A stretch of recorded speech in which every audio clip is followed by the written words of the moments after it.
What's up, buds? Welcome to WeeD&D, the pot positive live table. Live.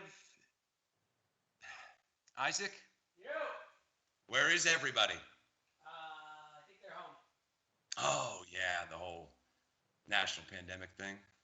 I'm here, though. Isaac's here, and I'm here too, so we're 6 feet away, so don't you worry about it. Well, welcome to WeeD&D, the live, pop-positive, tabletop role-playing game show extravaganza. Or that's what it will look like when we're allowed to be in a room together again, but for now, we're bringing you the digital version. We've got a great cast full of awesome, amazing, wonderful performers and entertainers, and speaking of that cast, let's meet them. I'm going to pass this little bad boy off to my girl. Here you go. Hi, my name is Brenna Folger. I'm a performer and producer in Vegas in real life. But in WeeD&D world, I am Brunor, the sea serpent. I'm a sea elf that's been helping people ship goods and all sorts of stuff across the waters for a long time now. I'm a cavalier fighter, and I protect those that I love. And I hope these people will be great allies for something that I need for them to help me in the future. More to be revealed.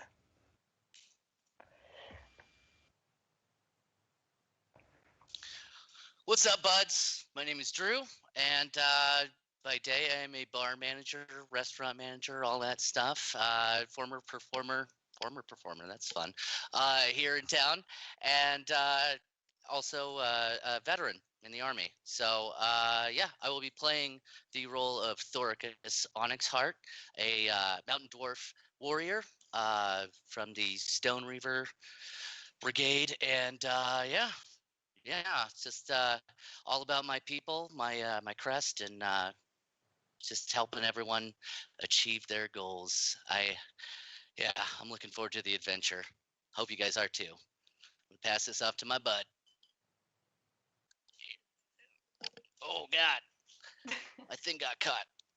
What up, D&D Snooze? My name's Gus. I'm in a bunch of movies that nobody's seen.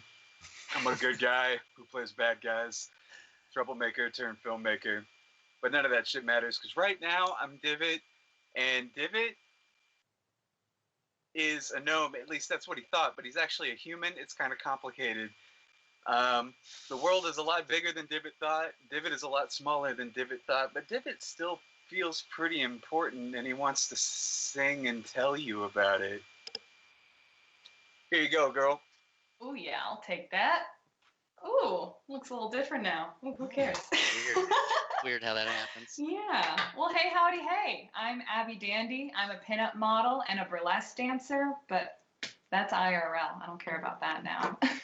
I'm Tina Smoothhands. I'm a halfling cleric, and I come from a family of thieves, so I'm pretty tricky and cunning, and I use that to my liking quite often, and I can be pretty slow to trust because of how I was raised, but I'm coming to love this merry band of adventurers I find myself with, and I'm eager to see where the road takes us.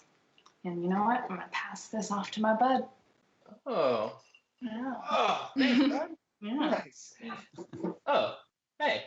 My name is Jake. I'm also a performer here in Las Vegas, Nevada, and this Merry Adventure is actually my first Dungeons and Dragons experience. And with this group, I mean, it has been so great so far. And in this campaign, I'll be playing Rial Othravan. He's an elven rogue with a very mysterious past. And he's got a few tricks up his sleeve. He's quiet, keeps to himself, a bit on the brooding side. But let's see if we can't open up Rial with his new band of friends.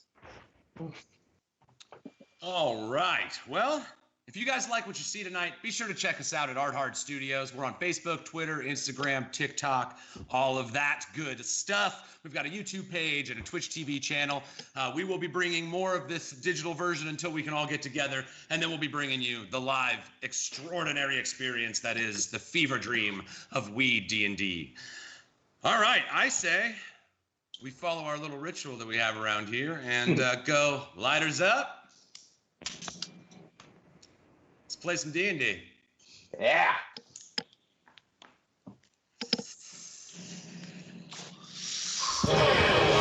WeeD&D, high fantasy, literally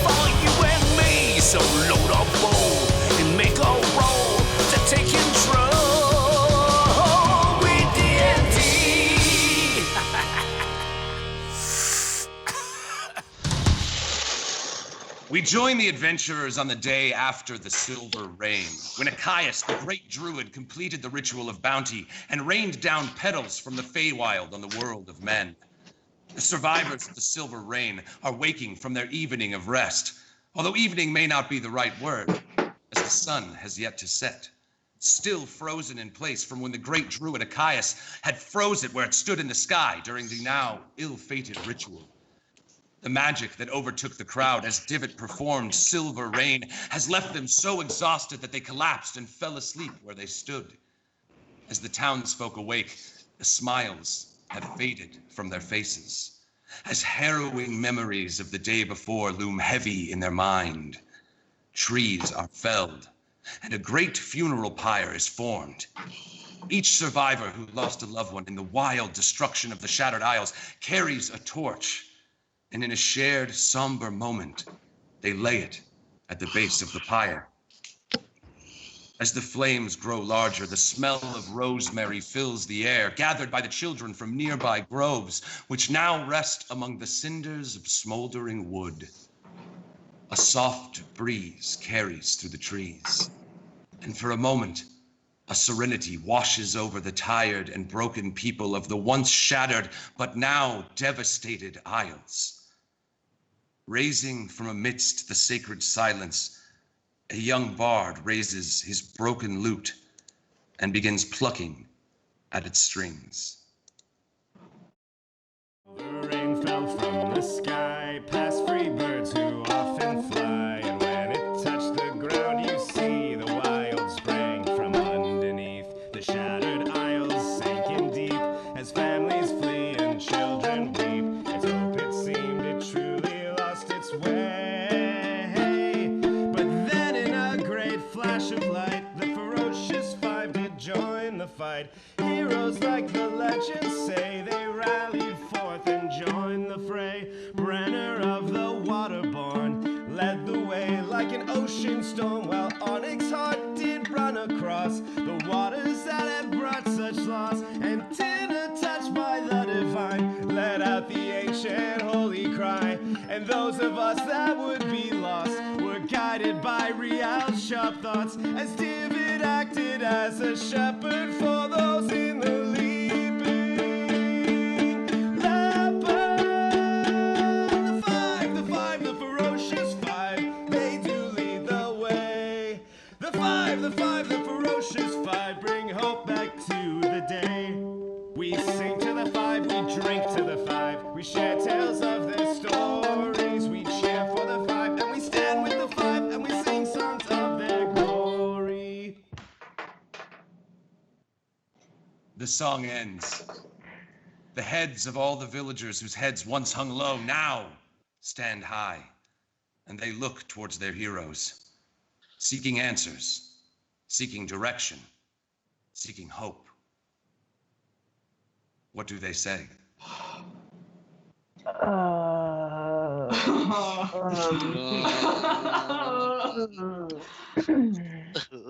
How close is the bard who was singing?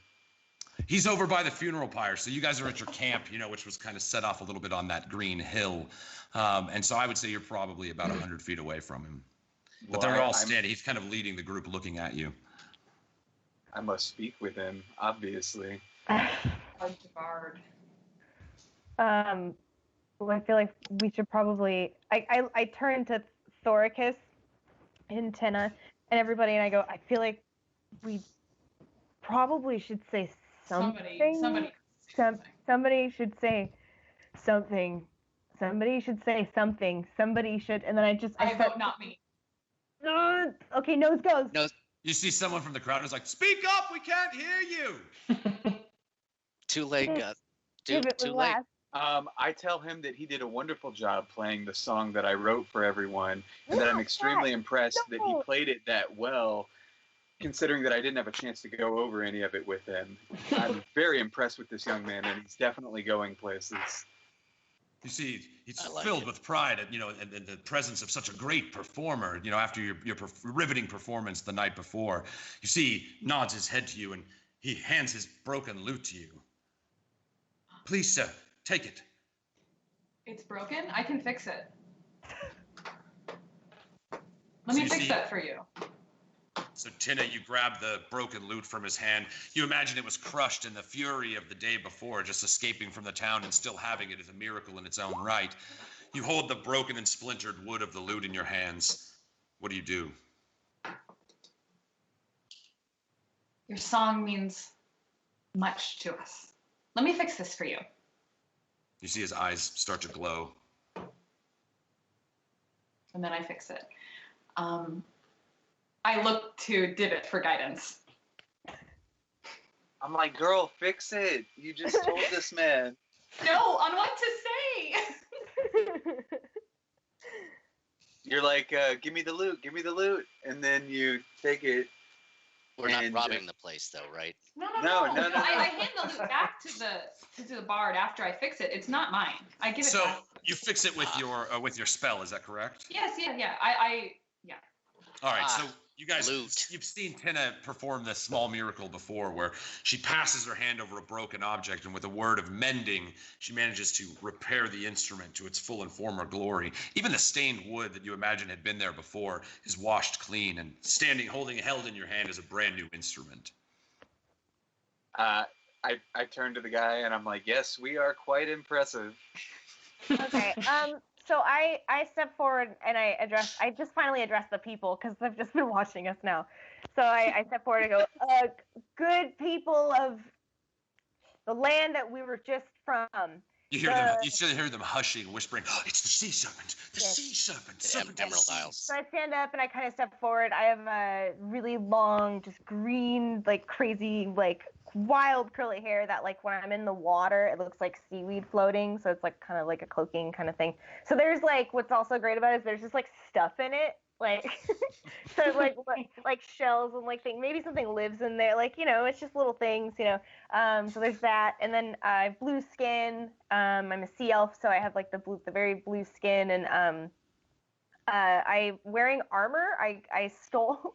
It's a little bit big on me. I have to fix it, but I'm just holding it on me right now because it's the only way to get it out of where we were at.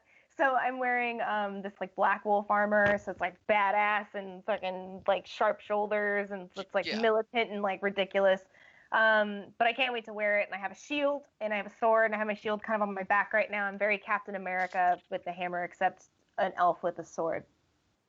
But I have a like that. But on top of that, like behind and next to me is my it's my mount, my pet, my trusted steed, Brian. He's a crocodile, and guys, he's great. He's dope. He's huge. 10 feet long. Yeah, Obviously. he's got 10 feet long. I envision him with just like he's like a weird color, like he's just kind of been covered in like moss, and he's just like. Yeah, he just kind of does his best, and he's a good boy, and we call him a good boy Brian when he's a good boy. Yeah. How is his temperament normally? Brian, for the most part, I believe is just kind of, he's that alligator, or he's that crocodile that, oh god, if you call him an alligator, he's real pissed. He's that crocodile that, like, you always see just, like, with its mouth open, just, like he's just happy to be there, like, and then just don't call him an alligator, he'll be fine. But he's just happy to be here. But He's he a will. chilladile. Yes, and he's a chilladile. He also, he 100%, if he thinks that you look anything animal-like, he'll probably go after your ass just because he can be a hungry boy, that Brian. Hungry boy. So That's I what we address, call him, Bad Boy Brian. yeah, bad boy Brian. That's not good boy Brian. That's bad boy No. Brian. Yeah, he can be a bad. But I surf on him. That's how I like ride on him and stuff. But for now, he's just kind of Naturally. behind me. Yeah. He's just a sweet. He's just being a good sweet with his snoot. You see the townsfolk are a little like cautious of this great massive crocodile that's kind of standing behind you, looking at them a little hungrily. Mm-hmm. So I go, good people of the land that we just came from. The Emerald Isle. Good people. Thank you, Divot. Good people of the Emerald Isle. This is terrible, right? This thing's so bad. But guess what? It's just awful. Yeah, but guess what? We're gonna figure out what we're going to do. Very bad. Yeah. We say I'll breathe a sigh deep of relief. Oh, Yeah, we're all gonna figure this out together. It's not like we need to figure out a place to live. We're just gonna kind of survey and see where we could be for right now. From what I understand, it's okay if we are at this camp. I kind of look at Thoricus and everybody like, right? We could stay So at the you camp. noticed when you're looking around at the group that someone is strangely missing. If you recall, Sumner Milton, Rial's master that had hired you guys for the job initially to protect and allow the ritual to take place, he is nowhere to be found. But where he stood when last you saw him, there lays a note. Oh no. Oh no. Oh no. So I'm gonna I don't want to like stop while I'm in the middle of talking to people, but I'll be like, so let's I'm kind of just want to get everybody to relax. Just let's kind of settle down here for right now. This is just going to be temporary, but for right now, like let's just settle in and kind of get as comfortable as we can with the situation that we're given. And Let's take care of each other. Yeah, let's take care of each other right now, and we're gonna figure this out. We're going to figure this out together. You see everybody's, obviously the gravity at the moment with the pyre burning nearby, ending its burn. They all look at each other with a sense of acceptance, that just waiting and seeing is probably the best right now. They don't want to overreact. So you see the townsfolk generally, each of them gives you a nod and a tap of the chest in respect and admiration for all that you've done. And they all start dispersing off to their different familial groups. Cool. And in that moment, I take a beeline. I'm like, cool. And then I beeline over to like where the note is. All right. So you see, rolled up and stamped where Sumner Milton once stood is a rolled up parchment with a wax seal bearing the Milton crest, a large gilded letter M set against a coin purse. You proceed to unravel it, and you see the letter that reads as such: "My dearest friend, sorry am I that I must leave you in so dire a situation. There are foul magics at play, and I must to King Feragor at once. Rest assured that the Fellsworn Kingdom will send whatever aid is possible to help the survivors transition to their new lives. Although you are surely weary from your adventures, I must ask you to continue on, to persevere for the sake of us all. The great druids are gathering to the east, in the heart of the Malachite Mountains. Seek their wisdom, for they alone hold the knowledge that you seek, the power to stop synthesis. Time is of the essence. I shall endeavor to see you all once more. May the light of Idethea bless your path. Beware the agents of the dark. Sumner Milton, Major Domo of the Fellsworn Kingdom."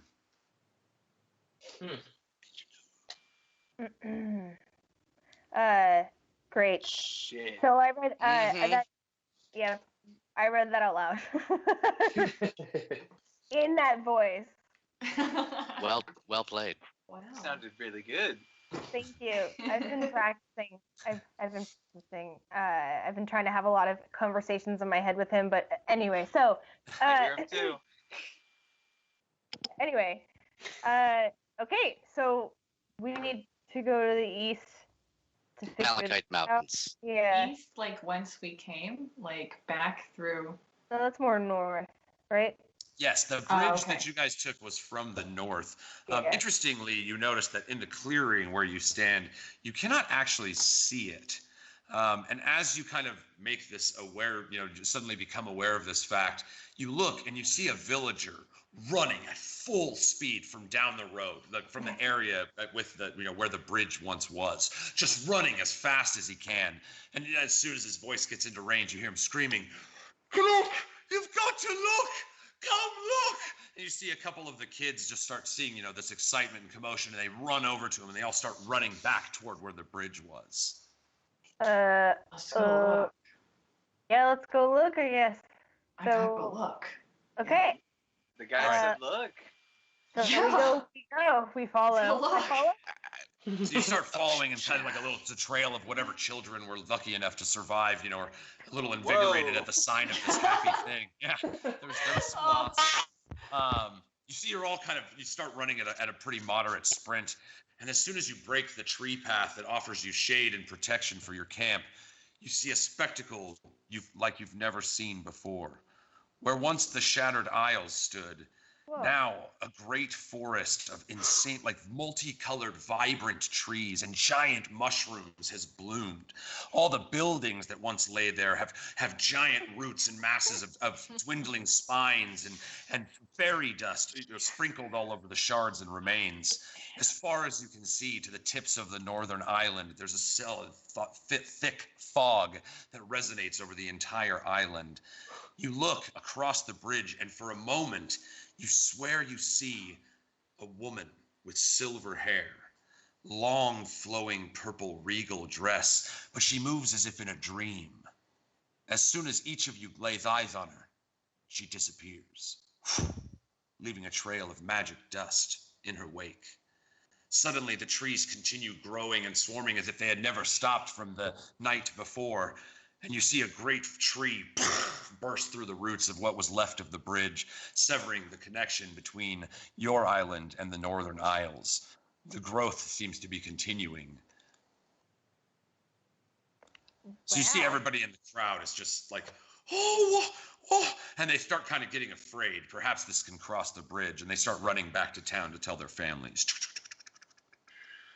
Did everybody see that? Yeah, I am immediately intrigued by those giant mushrooms. You would be. Like, I don't say anything, but I'm like, Oh, divot. You're gonna give me the signal. What? the beard twirl is the signal. We changed it. I forgot. Oh, divot and Thoricus. Okay. Dorcas. Do we want to go? That's okay. Do we want to go that way? No, we can't go It's that off way. limits to us now, right? Do we still have our boat? No, that's probably a terrible idea, right? I don't know. I don't want to go. Obviously, wanna go. I want to, but Yeah, I want to go to absolutely there go. if it's available. Like, So if we you have guys, access. you're standing kind of at the northern shore. Like surely the distance between these two isles isn't particularly too hard. But as you approach the old broken wood on the far side of the island where you stand, you feel this strange magical energy wash over your body. Tina, in a strange moment of disconnection, you feel an absence of the presence of Thera's Doom, your god. Oh. Just a chill comes to your skin. You step back for a moment and you feel it wash away. There seems to be a strange energy warning you of those islands. We can't go farther. We have to turn away. Something's wrong. I don't feel connected to my god here. I just kind of turn to her and I sounds trust like every that. day to me. Well, divot. You would. I trust you, Tina. I trust you 100%. I wouldn't. That's something that you would not take lightly. I don't make feel sense. safe continuing. I don't feel safe. If she doesn't Yeah. feel safe, then we shouldn't do it. And what's the point of having a healer that can't heal? All right, Yeah. I believe that you believe. So I wanted to go too, Divot. I'm sorry. It's fine. Yeah, it's okay, I think fine. we should go east, like Milton said. Okay. Is there Okay. anything else we should do to ensure that the villagers are safe, or do you think that they're all right? I don't know I- if anybody's safe. Yeah, I don't think anybody's safe, but I think they're safest here. Well, we Agreed. rescued some people out of the village that could take somewhat leadership roles in our stead and, get things kind of going here with the locals. Smart. Yes. So to speak to that, so you recall, you did manage to save many of the townsfolk from the Shattered Isles. Nice job, team. As you return back to your camp location and kind of discuss what your next move is going to be, you kind of see them, sporadically dispersed among the various areas. Martha, you see, has begun cooking over this giant steel pot, making a large stew and feeding hungry survivors. Classic Martha. You see over here on the kind of the sorry, let me get you over there. The kind of mercantile shop area. You see Ubaru opening up a bunch of his boxes of silks and just handing them out, not even asking for coin and trade, just giving blankets and pillows and coverings and cloth to the lost and the hungry. There's probably a tip jar, though. You know, knowing Ubaru, yeah. you may assume yes. Right. But in a nice change of character, he certainly seems to be, fighting on helping the plight. Tina, as you kind of approach back into town, you see the sight that you had, just before, the day before, noticed. A man standing in black robes with a crow on his shoulder, standing near the inn up the hill. You see, he looks, sees you. You know he makes eye contact with you. You know this man. This is Terenius, one of your father's aides back in Ashbury. You would hope to never see him again. With a knowing smile, he winks at you and turns around and walks back into the bar of the inn. We need to get out of here quickly. What are we supposed to do with all the people? Well, Take them with us? They're fine. They're safe. I don't feel safe. How quickly we talking? Like now? I bet Ubaru can hook us up with some coverings. Cowls or... I'm just trying to avoid conflict, so I think we should gear up and get out. Who do you have conflict with? I'm trying to I get a really protective, who are you in conflict with? Yeah, what's up? What's this all about? I just want to get out of here if we can. We can. No, if there's someone that is bothering, then we got to do something about it, right? Okay. Those men up there, they are syndicate. And I don't want to be around here much longer if they are here because they don't like me. And that man works with my father. I want to leave, is what I'm saying. Okay. All right. That's where to? Where should we go? You said the people will be fine, correct? Right. I mean, Sumner Milton said that he was sending. He was sending aid. So yes, we can leave these people in charge. I think for now, the syndicate has no reason to harm these folk if they haven't already. I hope not. I think we should act swiftly. Absolutely. So head to where Sumner said we should go. Correct? Yeah. So roughly you just know the direction really. None of you are quite familiar with this region. Most of you having come here from faraway places. Yeah. If you had to wager, of anyone in this town that would have any idea of the eastern area of this world, it would probably be Ubaru because he's with a merchant's guild that wanders far and wide. So, if you were looking for aid, he may be a good place to go. Let's go talk to Ubaru. Absolutely. He owes us one anyway. Yeah, maybe we can convince him to show us where to go. Right? You know what? I think if we buy some of his goods. We do have a lot of money now. We have a lot of money. Yeah. Great. So let's go visit Ubaru. Just because we have a lot of money, doesn't mean that we should just give it to an old guy in a jail cell. I want to get good. I want to really. What are you talking about, man? I'm still bitter about that. All right, so you're not very far. Your camp is just across the pathway there, where the campfires and tents are, and you see the mercantile area that existed here before that Ubaru has kind of hung his tent up next to and is just handing out stuff, angering some of the nearby local merchants that it might be seizing this opportunity to sell their wares for more money than they're worth. But only monsters would do that, right? So, sorry, I hate the word sometimes. So you see standing there Ubaru next to his purple tent. If you recall, Ubaru, a man far from the eastern lands, even past Ashbury, where Tina, you hail from. He has dark skin and is very tall and gaunt, with a long face and drooping earlobes. He turns and looks at you with you can sense a shift in his personality. He was once a callous businessman, beating people away with a stick when they were hungry, and now he seems to be giving out his goods to anyone in need. You see, he looks up at you, and for the first time, you see him smile. The Ferocious Five. Come here. Come to Ubaru. Have a seat. And he gestures to a pile of pillows and blankets that he has set down for any weary travelers that may happen by. Cool. Walk in, take a seat. I tell my crocodile, Brian, wait outside.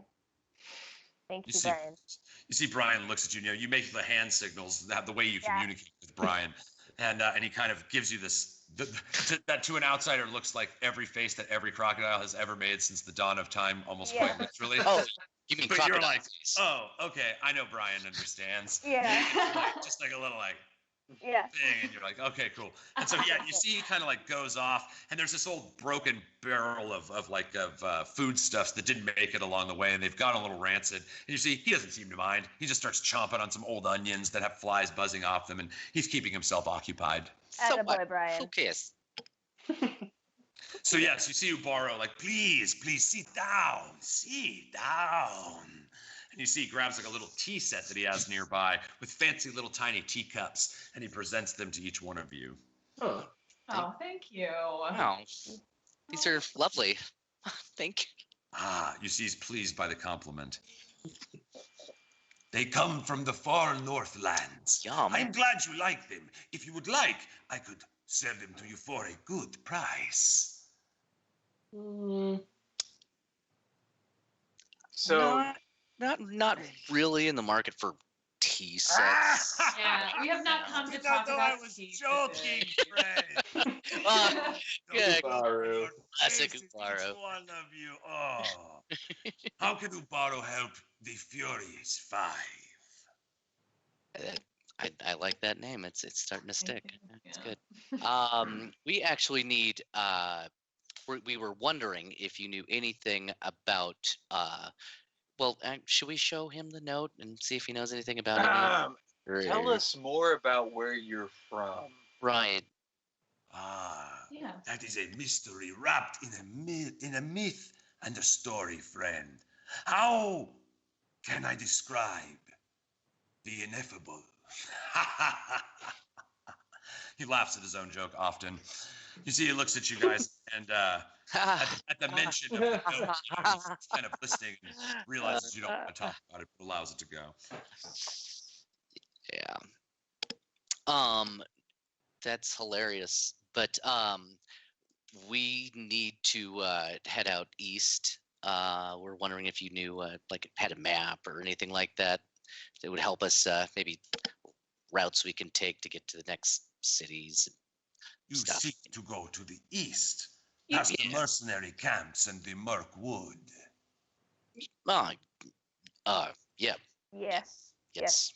Yep. So you see he's like, and he scratches his chin, seemingly remembering at a moment the many journeys that he's had all around the world for who knows how long.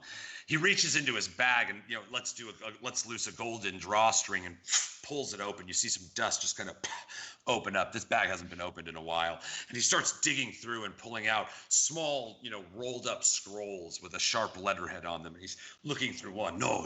He sets it down, picks up another one. No. Digs through. Finally, yes. He unrolls it in front of you. This, can you all see that? Not seeing anything. right, yeah. In the check the handouts down there. Do you see Ubaru's map? No. Digital interface stuff. I'm on it. Hold it. There we go. All players. Boom. Little technical difficulty. Boom. Here we go. Oh, There we there go. it is. And you see he pulls it up. He says, to the east is the Murk Wood. Dangerous, full of old magic. But to the south, the bandit camps, mercenary gangs, wild ones. And you see him look up toward the inn, and he says, and the dark cloaks. And then he gives Tina a small, hanging glance.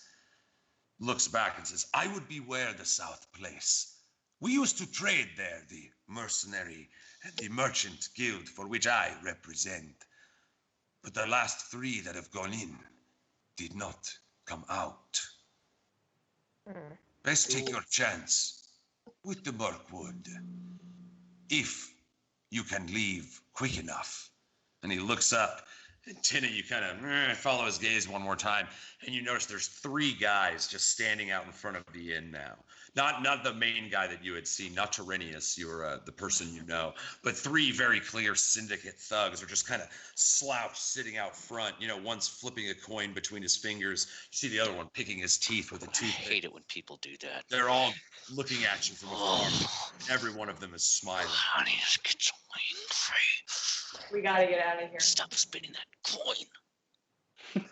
Damn it. Ooh, Yes, let's go. Yep. So maybe we get to keep this map. Oh, of course, friends. Ubaru is happy to help. But I must say, if you seek to go to the wormwood, the murk wood, be cautious. The spirits of the dead and the dark places dwell there. Be on your guard. Oh. And you see he looks, and some woman is walking down, you know, hobbling, and he's like, "Ah, ma'am, let me get you some cloth." And he wraps a nice fine silk over his shoulders and begins ushering her to the pillows to sit down. Okay, so let's. Is there anything that we need to get before we go? Yeah, do we need to up on anything? I don't believe so. I think we're pretty well stocked, if I remember correctly. And let's leave. Can we ask Ubaru if he has anything interesting he's been Oh, yeah. like Along the away? path. Oh, yeah. Yeah. So you know he's kind of got his big bag of of things that used to be his main stock items. You see he reaches into the pouch and he brings out a small silvered vial. With a like a lightning bolt on the front end of it. You see, he says, this is a spell trapped in a bottle. The shocking grasp of a wizard." And he reaches out and hands it to you, Divot. He says, "Open that bottle, but don't stand on them. But don't stand. Oh, so you open the bottle, and you see this crackling lightning bolt just. Oh my god. You see, go ahead and make a reflex save. Divot. How do I do that? Remind me. I'm sorry, not a reflex. A dexterity saving throw. Sorry, that was a callback from 3rd edition there. Let's go back in time. Dexterity saving throw. Okay, I think I did it. Yeah. Okay, nice. That is good enough to pass. So you only end up, you do take some damage, but you only end up you pass for half damage. Oh, you only take 1, but it's nice.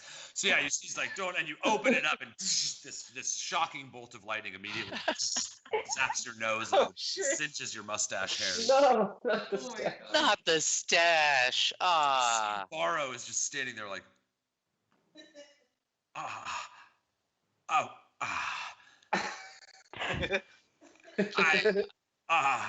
He does that. It's okay. It is okay. The great Divot, the lightning dodger. Another And song. You see he's kind of like very clearly upset, but has no way to let it out. It's like, I am going to attend to other matters. You take care of yours. And he's just like starts muttering to himself as he kind of walks away, dejected. Thank you.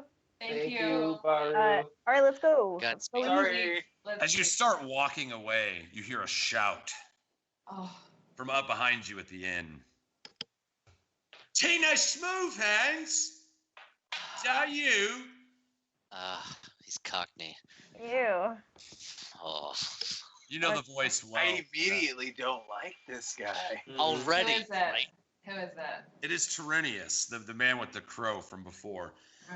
Who once walked back in the inn. You see he comes out, and a couple more guys follow behind him. So now there's like 5 thugs standing out front, and he stands in front of them near this, near this little shop area here in the middle between the water well, and he calls down at you from the hill, "Off to run away again." I walk up to him. All right, so Tina starts leading the way up the hill here. Let me bring him in. I'm sorry. Go ahead. Go ahead and describe it. So he sees you coming up. "Oh, look, boys!" He starts talking to all those little hoodlums. Looks like we got a fiery one again. I thought the only direction you knew how to go was east. Again, with all these agains. What are you doing here? See, it looks at you and smiles. Your father told me you'd be here. You know, we've been trying to find you for a long time, Poppet. How about you, come in, join us for a drink? See, flips a silver piece as far as he can. You see it lands at your feet. Ding, ding, ding, ding. And he turns around and just walks back into the inn. Ooh, I hate him. The thugs are all like, Hate him. yeah, look at that. And they're all just, buddying up with each other and palling around on their way into the bar. Who throws money? I look at Thorcus and I'm like, should I hate him? I think I hate him. I'm giving you the signal. You should hate him. I hate him. I pick up the money. Nice. You get one silver piece. And then I say, drinks on you. And so I go inside, and I want to know what information he has. So. Oh, yeah. All right, so. Oh, I hate every second of this. White hot but... hate all I over love space. the cute. All right, so you guys are approaching, you're walking up the hill, and there's the little water, well to your left.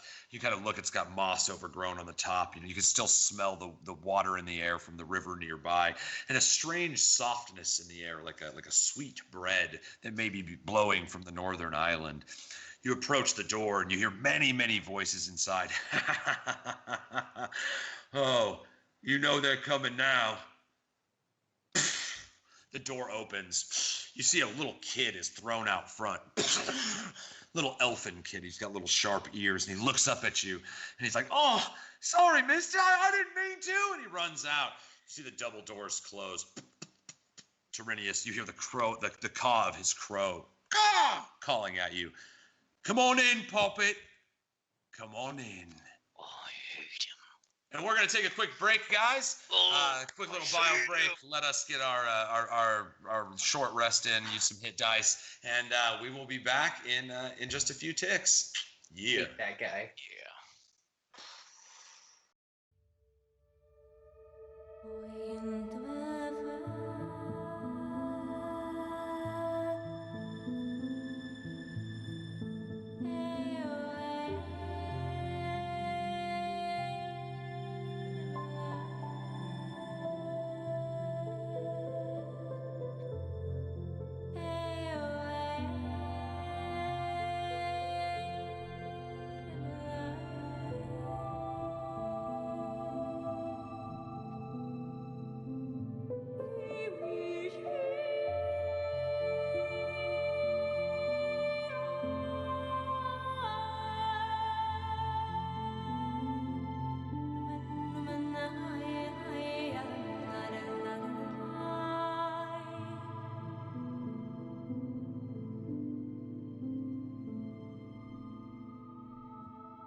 Welcome back to WeeD&D. We hope you liked your first hit. When last we left the adventurers, they were standing in front of the Gilded Ribbon Inn, awaiting Terenius, a figure from Tina's past.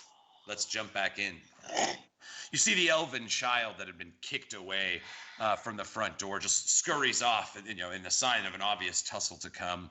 It's almost like the scene out of Tombstone with the old dust tumbleweed blowing through across. You hear the Nice. kind of in the background. It's you can smell a rumble. All the little punk kids and everything that were standing out front taunting you before. You guys ain't about to take no crap from some punk thug kids. So there you stand before the door. Tenna, you've kind of taken the lead. Behind you, Brenner and Thoricus. Behind them, Rial and Divot. The door settles shut. I look at Tina, kind of lean over her shoulder, and I say, "You ready for this shit?" Oh, I it's gave her a going down. nod. It's going down. Let's go. Bar fight.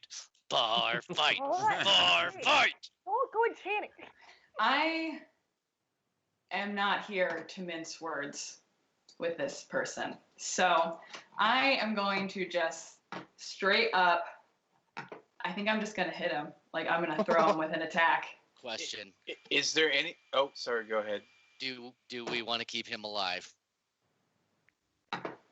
for any type of interrogation? Well, if you guys want to do that, you're going to have to restrain me because I'm not happy to be seeing this person right now. All right. How about we just go in there and just see what happens? We'll just kick in the doors. Just All to right, let who's leading the way? back. I'm leading the way, and I'm not happy. I'm going to go Get it? in and attack him with a sacred flame and say, "Can I help you?" Okay, so that'll be just so with you guys with that surprise initiative. We'll give you the storyline moment, and then that'll be when initiative rolls. So you've walked in, you open the door, and you see standing around quite a few of these little syndicate thugs. You see standing in the center of the room your companion from childhood, not really a favored companion, of course, but one of your father's most trusted allies. And so Terenius, and you see he looks up, "Oh, well, what do we have here?" You see, boom, this blast of sacred flame just shoots right out of your mouth. You knock him in the chest, and he slaps against the back of the bar. He is making his saving throw. You see he fails, so he takes the full 2 damage. He knocks back. His shoulders knock against the back of the bar. Well, puppet. I forgot you had it in ya. Let's go ahead and roll initiative. Select my person. I'm sorry, I didn't have you on that turn order. Go ahead and select your token and just roll it again. Oh, my bad. Okay. Mine too. I jumped the gun anyway. You know what? We can just do this pen and paper. It's fine. Now that I've got 2 of yours. Okay, Tim's got. Here we go. There we go. Yeah. Is it only working for? There we go. Now we're getting there. I Look can't at get us to my. go. Sorry. I can't get to my token. Can you do it for me? Oh yeah, here. Let me move them for you. My apologies. There you go. And do you need me to roll again, or did you get that? Actually, I'm sorry. I just need to move this little chat window, and I got you on that. Go initiative. There we go. And then the only one I'm missing is Tina. Oh, I thought I did it. You may have. We're having a little bit of lag with the Roll20 system, but it is. It's all right. It's a great program, folks. Yeah, Free. it's still super good. Yeah, Thanks, it's Roll20. fantastic. Thanks, Roll20. And love so Did weird. that work? It's It delicious. did. It did not. Sure did. Let me try you here. Let me see if I can get it to go through. I've got DM privileges, so Oh, Oh, look out. boom. See, that's all you needed was the There touch we of go. the touch of a DM's grace. Wow. It's all tingly. All right, so they will also. We're gonna do this as 2 groups. So Terenius, your not so much friend doesn't do great, and then okay, so you guys all go first. So you guys, get they were expecting you to come in and maybe, talk some mess. And they were really looking forward to the zinger that they had prepared, that was based on some stupid memory from your childhood. And before any of them could get anything, you just kick the door open and blast him with a holy light in the face. Oh, he knocks back, sits up. Everybody knows what's happening. Battle's going down. So, Thoricus, you actually are up first. You kind of push Tina out of the way and wade into the room. Oh, wow. I was not expecting that. Great. So, yeah. Yeah, this guy in the middle, kind of in front of you, that's Terenius. The rest of the guys around seem like kind of just common teenage thug, classic rank and file syndicate members. Boo. Boo indeed. But there are a lot of them. There are a lot of them. Okay. Let me see. God, this is really difficult with this not pulled up. Sorry. And this window is tiny. Can't see anything. Working out the kinks. We're working this out, guys. We're working Yeah, this I know. We're It's ironing awesome. out the kinks. Okay. So yeah, then I will go ahead and I'll go ahead and run in up onto the table to the two on the left there. Okay, 5, 10, 15. You still got a little bit of move left if you end up wanting to use it. Right. I know that I'm not. Or do you want to be kind of against the wall here? Like there? Yeah, there. Yeah, we Okay, go. cool. That way the guy's like right on top of you. Right. And I'm not like already kind of almost flanked, but Yeah. right. So yeah, I'll attack the one that's on the lower to the left. All right, so you break out Lucille, your famous great axe. Ooh, she hums with power in your hands. You see this little scrub teenage kid look up at you like you ain't nothing. Pfft, dwarf, what you gonna do? You show him what you're gonna do. Go ahead and give him that great axe. Oh, let's hope for it. Did it go?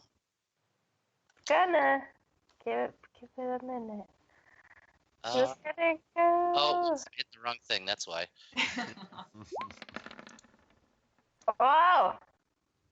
Well, There it is. Nice. 20 armor class certainly is enough. And actually, 11 damage does the trick. What do you do to this kid, Thoricus?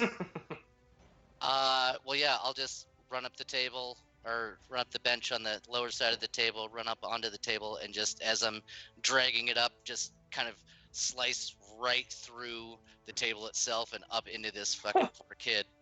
Nice. Kid's chest. You see the heft of Lucille, the heavy great axe, drags against the stone floor and actually kicks up a little spark on the ground. Just comes up and through, you miss the bench area, but you catch the table edge and a bunch of like little pots of bread and ale cups that have been, been being knocked down by these guys all scatter into the air as your axe comes clean through the top of the table. Boom, you bring it up from basically from downtown, and it comes up and catches him right in the chin, splitting his jaw in half. You see his little punk mouth just with the same like no respect expression, frozen as he falls dead to the floor. see ya. Sorry, guys, he had to split. Oh. Thank you. So That was yes. bananas. Thank you. Rial, you witness, Thoricus run inside and kind of push Tena to the side as he runs through, and then you just hear a great, sound of roar as he cleaves through the table. What do you do? So, with all of this leading up to this encounter, I can tell Tina is perturbed. Want to leave a little bit for her. So I'll go ahead and take a leap over her. And let's take care of this secondary punk here. Give him a taste of some elven arrows. Let's murder these kids. Let's kill Oh, let's Yeah. do it. Bar fight. Bar fight. Bar Bar fight. fight. Oh, I love it. All right, so you what are you attacking with? The old short bow? Short bow, yeah. Right, short bow it is. So you see, kind of clear. Tina's a little halfling, so you kind of hop just over her left shoulders. You aim in midair and let loose. I'm small. But mighty. Mm-hmm. There we go. Hmm. 8 armor class, not good enough. You see, as you shoot, some of the folderol from the table that's still floating in the air. You shoot it just as the arrow starts coming through. A piece of the table goes up in front of his face. You see the arrow stick to it as it goes by. Yeah. So you still have a little bit of move left. Did you want to move anywhere or stay right there? I'll go ahead and stay put. Okay, so you kind of bear down in front of Tina, offering a little support for her in this heavy moment. Brennor, you're up. You're standing outside the door. You've seen a couple of your companions begin rushing in. This all happens around in Dungeons & Dragons in 6 seconds. So this all happens within this one sphere of 6 seconds. So, you see in front of you as Rial starts taking off, you quick behind him. Where would you like to go? So I first say look at Divot because we watched everybody go in kind of at once, and we both look at each other. We just kind of shrug, like, all right. And then I want to just step over Tina, and go for. Everybody's stepping over me. We don't want to move you. Like you deserve to be where you're at. So you chose it. I want to go to this first guy on the right-hand side, and I want to. All right, let's see. From the door there, you could probably get to like right here. That little black thing right there is a pillar, so it's like holding up the second floor of this bar. So that's about as far as you could get into the room with you. Each square is 5 feet, and you have 30 feet of movement. So you could just get to this guy if you wanted I'll just go to him. Yeah, I'll go to him and give him a swingy swing with my longsword. Now, are you wielding it two-handed or are you sword and shield? I'm gonna do it two-handed. Okay, so you run in, strap the shield to your back, and the door is, starting to close from when Rial jumped in, and it's all of you are going to get your chance to kick the door in like the haunted scenario. And so you're not going to miss your opportunity. The classic Brenner door kick. You walk in. You see the kid to the left just kind of like staring down in disbelief as the split jaw of his dismembered, friend is falling toward the ground. And then he turns and looks, you start coming at him. Go ahead and throw me a sword. Does he say shit? We'll find out. We'll find out. Well, Tune in next time. I hope he doesn't.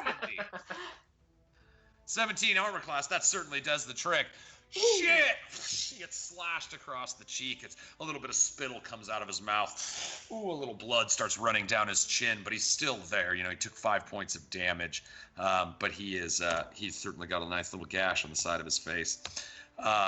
That's the end of your movement. Did you have anything else you wanted to do, or is it Divot's turn? It's Divot's turn. Divot! All right. Oh, Divot. Do I have a clear shot of the guy that's right through the doorway? You would have to get on the inside to see. The door is again, as Brenner rushes, it starts to shut behind her, and you're like, if only I could kick that door in like everybody else has so far. Okay. You look to your left, and Brian the crocodile is chomping on a rotten pumpkin. I look at the crocodile, and I'm like, hey, Brian, watch this. And I kick the door open. And then I pull out my crossbow and, like, whoosh, at the guy straight out in front of me. Nice. So you go ahead and shoot, over the shoulder of Tina and a crouching Rial. I'm just going to set you kind of right on the door. But go ahead and make your shot. So you're shooting at Tyrenius, right? Or are you shooting the guy that Brenner's fighting? Straight in front of me. Okay, yeah, Tyrenius. Yeah. Did that roll go? I did not get it. We've got a little bit of lag with the rolls. I think everybody in the world is playing on Roll20 this week, which is great. Thank you, Roll. Yeah, that's Funny. great. Roll20. Awesome. Boom, there it is. Big damage, no whammies. So you see you knock the door open with a flare, as your nice twirled mustache and feathered cap blow in the wind. An entrance for a hero. You kick the door open. Absolutely. All right, so I kick the door in. I look just like Ben Tucker. For those of you who don't know who that is, I'm like Oh my god. small for a person, but like in really good shape and very handsome. I'm like 5'2", and I look like I could kick your ass. I've got like a nice little swirly beard thing, and I am super like suspiciously into my fashion. And large women. And large Obviously. Yes. Yeah. But it works out well for me Awesome. because almost all women are large women to me, Oh my friend. yeah. And I totally forgot to describe myself. Damn it. So did I. All right, so you kick the door open and you land true. You kick the door and shoot the arrow. You blast. You hit Tyrrhenius right in his shoulder.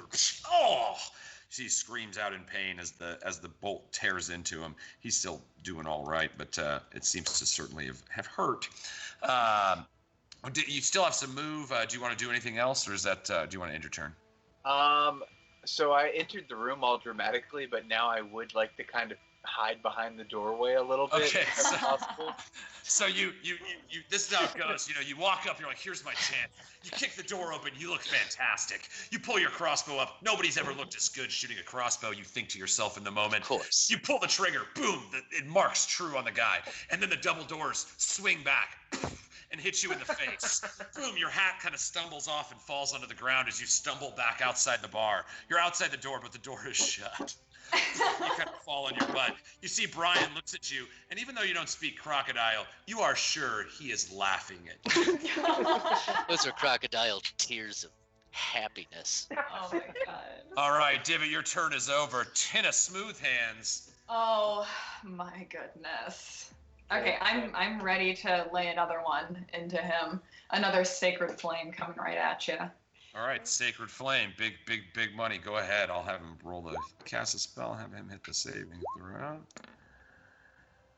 Boom. So he fails again. He takes the full damage. You see, he still hasn't even recovered yet. It's not even his turn in battle yet. So he's still kind of like leaning on the shoulder. He stands up again. And he's like, "Oh, pop it!" Oh, you blast him again. Yeah.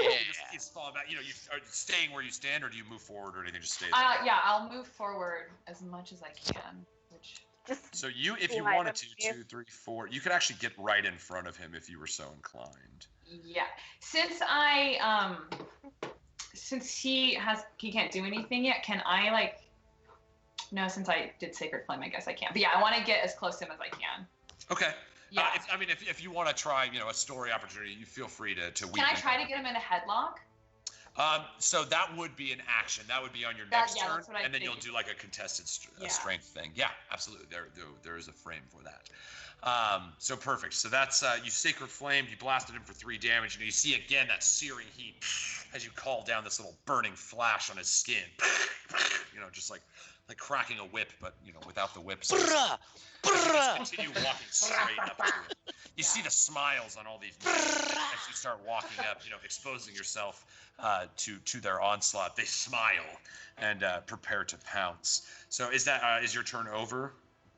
Yeah. Oh, I didn't describe myself. I'm a halfling. I'm small and nimble, and I'm wearing this super heavy protective armor. So I clang with all my steps. Yeah. So really cute. And she walks up and looks him right in the eye, from about 1.5 feet down, and intends to mad dog him down. All right, so here we go. It's going to be their turn. So you see Thorkis, the guy standing at the table, next to Brenner, just looks up at you terrified. He just saw you completely dismember his friend. So he's going to turn his focus on Brenner, who's standing in front of him. Brenner, he makes a strike at you with his scimitar. Boom. So that's a 12 armor class. Or no, sorry. It's not doing the... Oh, minor technical difficulty. Bear with me for a moment. I just found a joint I didn't even know I had. Nice. I was like, what is this? That's the best. All right. Thanks, past me. It's all right. This is going to take too long, so I'm just going to do it the old-fashioned way and roll the d20.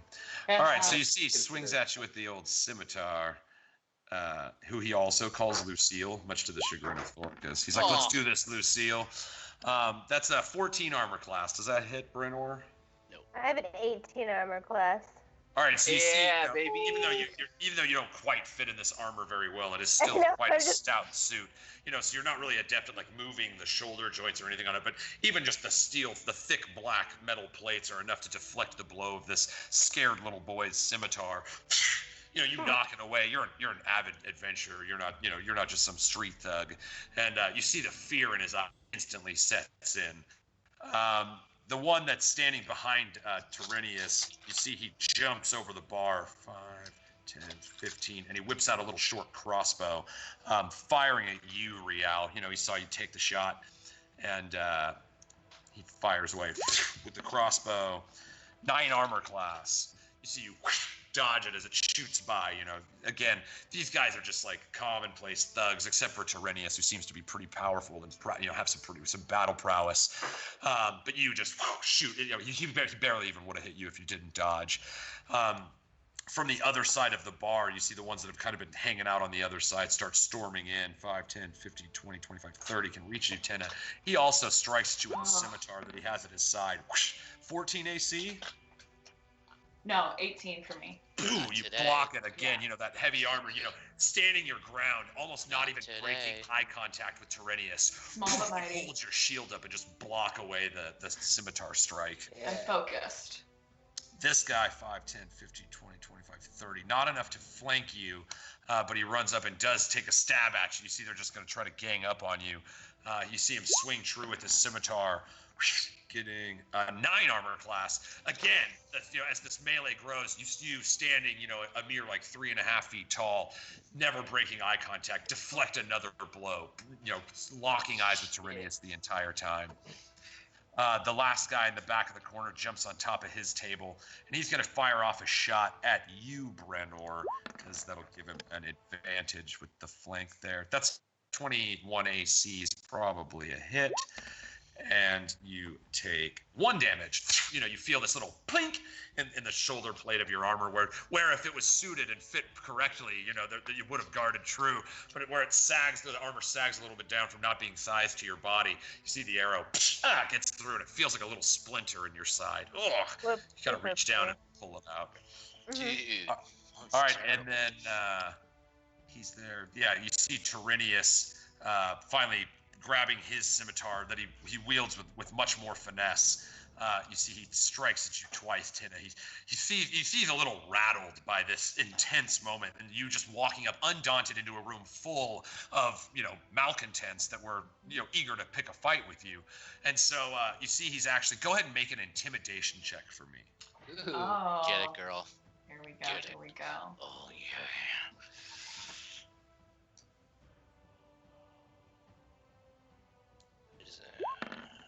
Here we go. Boom. Come on. 11. So not enough to impose disadvantage, but he certainly seems to be focused on you and not your allies. You see, he notices, you know, as they're getting around you, he's getting a little better positioning on you. He strikes twice with his scimitar. Ooh, he crits the first time. And then a 21 AC on the second hit, probably pretty good. You know, if you suddenly, as he starts to swing his sword, a quick memory comes into your mind of practicing sword fighting with him when you were younger.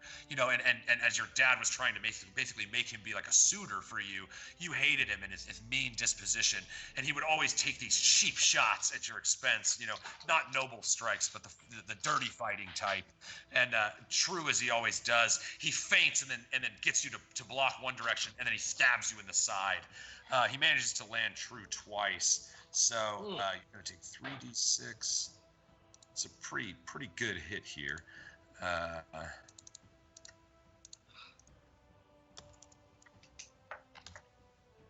Boom. So here's a lot of 21 points of damage. No! I'm He at. just looks at oh, you. So, what are you at there? I'm at 0. All right, so you see he's like, "Oh, puppet, you idiot!" And he starts, like I said, he feints the attack. You go to block, boom! He just sticks you right in the side. He leans in close to your face and smiles. I knew I'd get you. 21 points of damage. Tina, you are at 0. You fall a little unconscious. You know, you start feeling the blood loss. And finally, unwaveringly, until you cannot anymore, when it starts to turn black, finally, your strong gaze with Tyrenius breaks. You drop to the ground, bleeding. That's actually everybody's turn. So, Thoricus, initiative to you. I can't make it to him, can I? 5, 10, 15. 5, 10, 15, 20. Yeah, you can get up to him. You get it next to him or beside Tina. Okay. You might get an AOO from the thug. Right, which is fine. I'm gonna Okay. go ahead and do that then. I'm gonna get up next to Tina. Okay. Which one? Where do you want to go ahead and move him up there? I'll get that AOO. So as you see, as you're running by, the rogue from before, the friend of the other thug, he looks at you running away and decides, I'll get my shot now. Yeah.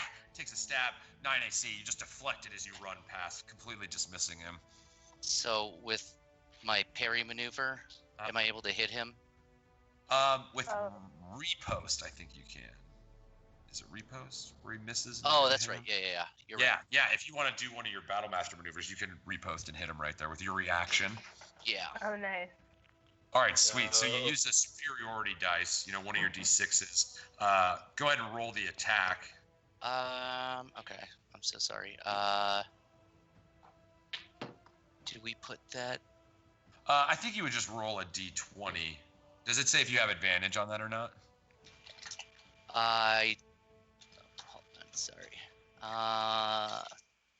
This creature. No, it just says if I hit, I add the superiority die to the Okay, cool. damage. So it's just a normal attack. You see, he swings at you, and you knock his little scimitar to the side, leaving him completely exposed. Even though you're moving forward, you're so adept at battle that you see an opening that you can swing as you move forward. So go ahead and make an attack roll with Lucille. And then if you hit, you'll add your superiority dice to damage that d6. Or is it a d10? I can't remember what the d is on it. Yeah, you obliterate him. So what do? As you run by, you knock a scimitar to the side, his chest exposed as you move forward, planning to go, toward Tyrrhenius. Well, do I still have old boy on the end of Lucille with his face split open? Yeah, like a little bit of his jaw is still just like clinging to the hooked edge of Lucille. Oh, but his body's down? Yeah, his body's down. Oh, okay. I was gonna say, because I was gonna after I fucking cleed the shit out of him, then just kick him off and then take Lucille up and around and then just, as I'm running, thwack this guy's head off as I'm running past. So just like a nice golf swing. Like a deflect, come up and around and just behead him. Totally. So you hit, you destroy him. You that's a lot of damage. 14, and that's without even adding your superiority dice. I was like, I'm not so even... you burn your reaction to knock his scimitar aside. You come down, boom, and hit him broad in the chest with the axe. Not even like the hook side, just the flat side. Oh. And you hear the crushing of his ribs. And it just lets out a gasp. Oh, as the air escapes his chest, and he falls to the ground. And then it's still your turn. So you move up to Tyrrhenius, and what do you want to do there? Well, I'm going to go ahead and attack him then. Okay. Yeah, just to get He's still got his knife buried in the side of Tina. Right, just to get him focused on me instead.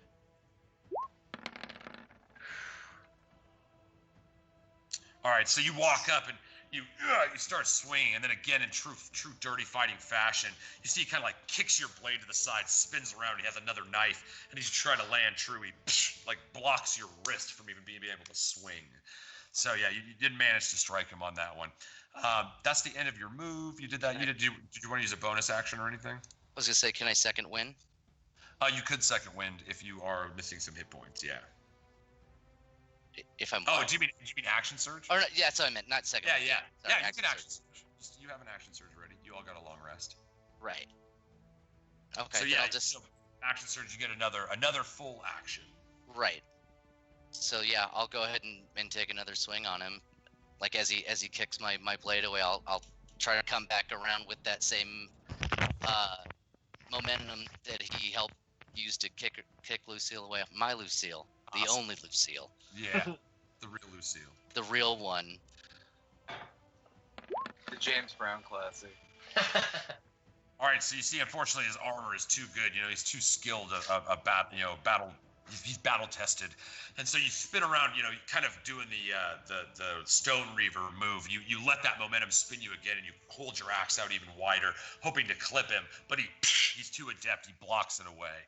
You see, this guy's probably got some pretty decent battle training behind him too. You almost respect his form, except that there's little to no nobility in it. But nobility isn't always welcome on the battlefield.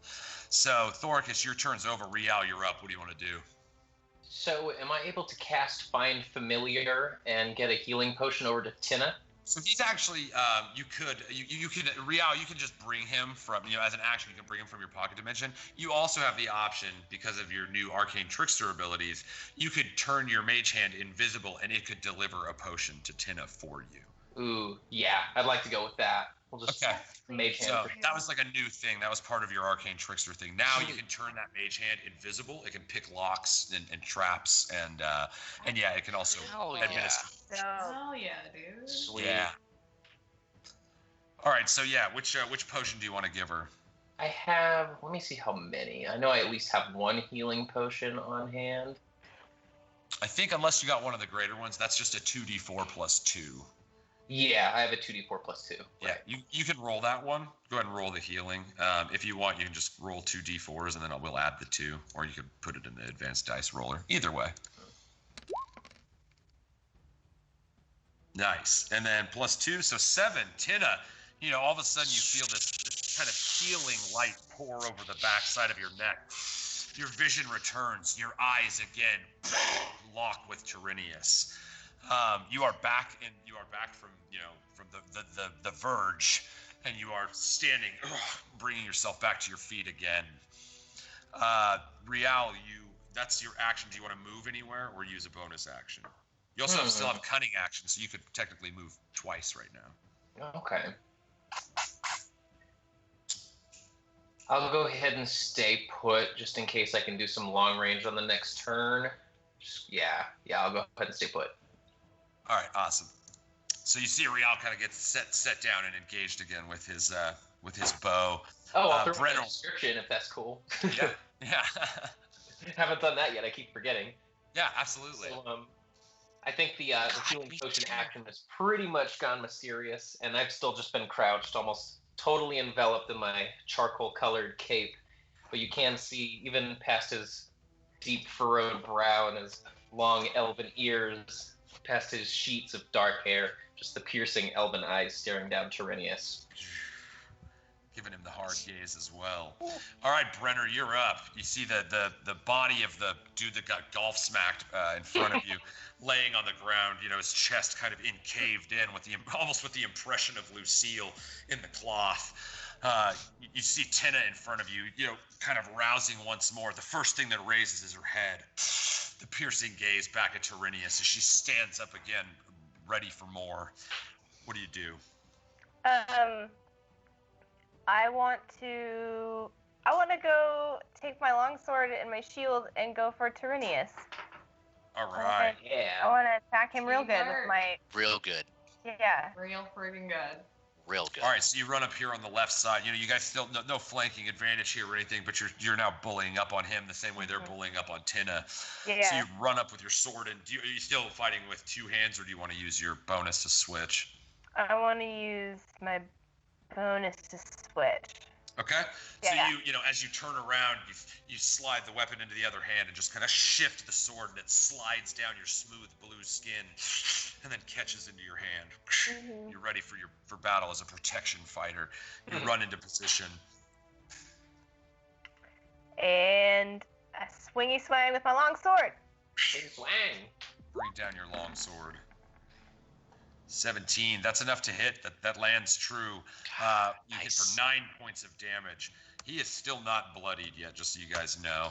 I understand that bloodied is from 4th edition or 3rd edition, but I like to use it. Yeah, probably 3rd. Yeah, this is the part that everybody will make fun of me for. Right. Yeah. So yes, he is, but he still seems to be like doing okay. You guys are hatching it into him pretty good. Brenner, did you want to use your protection ability? Do the disadvantage thing? Yeah. Yes. So that was the next thing. Perfect. So you run up and you strike at him and you land true. You slash across, and finally he backs off. The knife hand that he had stabbed in Tina. And when he goes to try to thrust it forward, you position and start sliding your shield in front of her, creating a barrier between her and you. A little bit. Obviously he can still choose to strike at her, but if he does so, he'll do it with disadvantage. Anything else? Did you want to do a bonus action or anything, or is your turn done? I'd like to mark him. Okay, totally. Throw the mark on him. Boom. So now basically with this new, this unwavering mark. It's the class skill of the Cavalier. So she menaces her foe. While it's within 5 feet of her, it has disadvantage on any attack roll that isn't at Brennor. So Brennor's basically like, come on, and you slap your chest with the shield. And you challenge him. And now he's being haunched and stared down literally by 4 people right now, all at the same time. Are just like staring this dude down, completely ignoring the other people in the room. Which brings us to the Divot, who sits on his butt outside the door.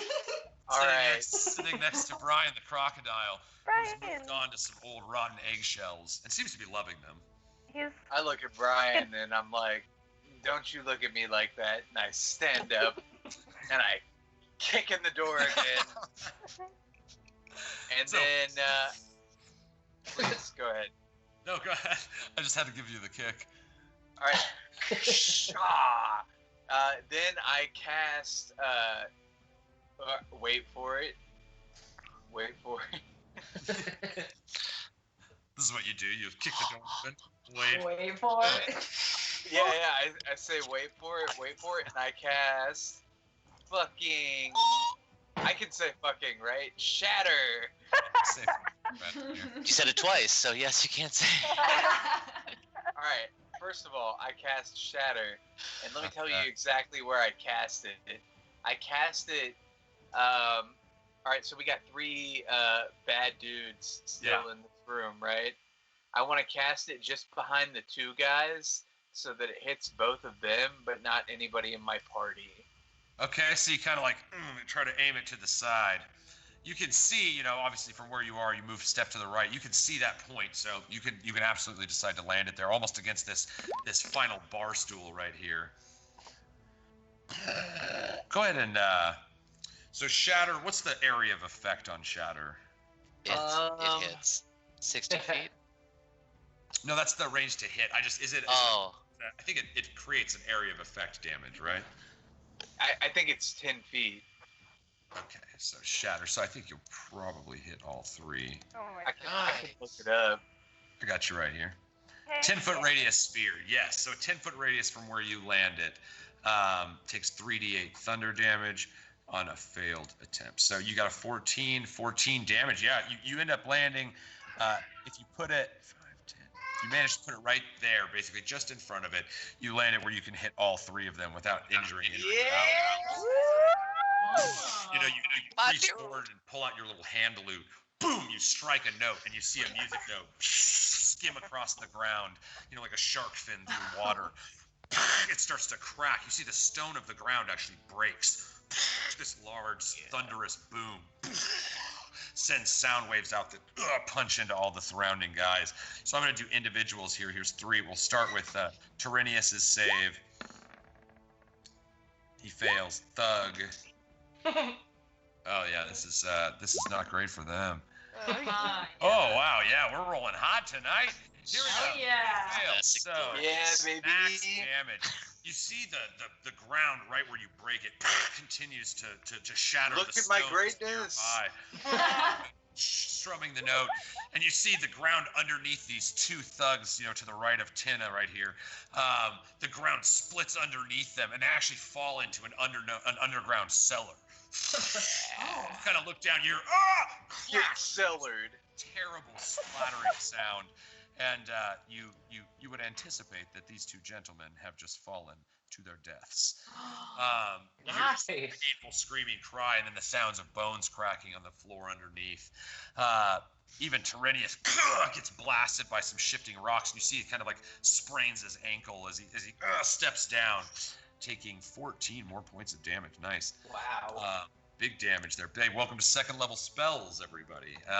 2 door kicks and 2 kills. Man, Yeah. David. Rocking it. So you've moved. You still have some move left and a bonus action if you wanted to use anything. I would like to then kind of like,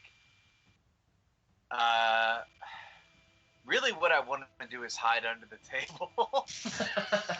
Totally can. Oh, 5, would. 10, 15. You Yeah, you've would. got enough move. You only moved 10. So yeah, All you right. can get all the way under So, this table. I did that super dramatically, but now I'm well aware of how much attention I have garnered, and I'm like, let me just go ahead and slip into the cut here. just see kind of like, ha! You tip your hat as you kind of go under the table. Homer into the bushes. Ever a flourish. So yeah, you're under this table. That's stage left, even. All right, Tina, you're up. You're standing in front of Tyrrhenius. You're still locking eyes with him.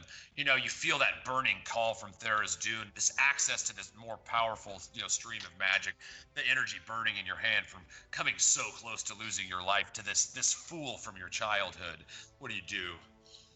I feel the power of my god rushing through me as I'm looking face to face with this relic from my past, and I wreck him. I blast him with the sacred flame. And I say, you can't cheat this time. I'm not the Tina that you used to know. Nice. I'm not the Tina that you used to know. He fails again. Nobody can pass saving throws. The Syndicate is known far and wide for their inability to pass saving throws. Unless Thoricus is attacked. Unless it's a Thoricus thing, yes. So yeah, you see you blast him for 5 damage. You just kind of reach your hand out in a true show of strength, just straight out into his chest. You feel, his armor kind of clip underneath your fingers, and you put a burst of searing light into his chest. You see the wound starts festering. He is bloodied. He's not doing too great. You still have move and a bonus action if you wanted to use them, or if you want to end your turn, you can. Can you move to the other side of him? Oh. Yeah, if you moved there, you wouldn't be leaving his threat range, so you wouldn't get an attack of opportunity. I would also be flanking him, and then when it's my turn, I get to stand right in front of him and get another chance at redemption. Yeah. I want to cast Zone of Truth on him, but that's an action, right? That's an action, correct. Okay. So yeah, I'll use the rest of my turn to just flank him. All right, do you want to... Yeah, in fact, you have enough move because you haven't moved at all. 5, 10. You could kind of get on this bar stool, and you would be getting. It depends on who you want to give advantage to. Basically, would be who you're flanking. Oh. Thoricus goes first. So I do go first, but you've been rolling hotter than me. Well. Just like in life. And you do have a secondary action, in case. Right. I'm just saying. Hey, I'm a tactician, baby. That's what I do.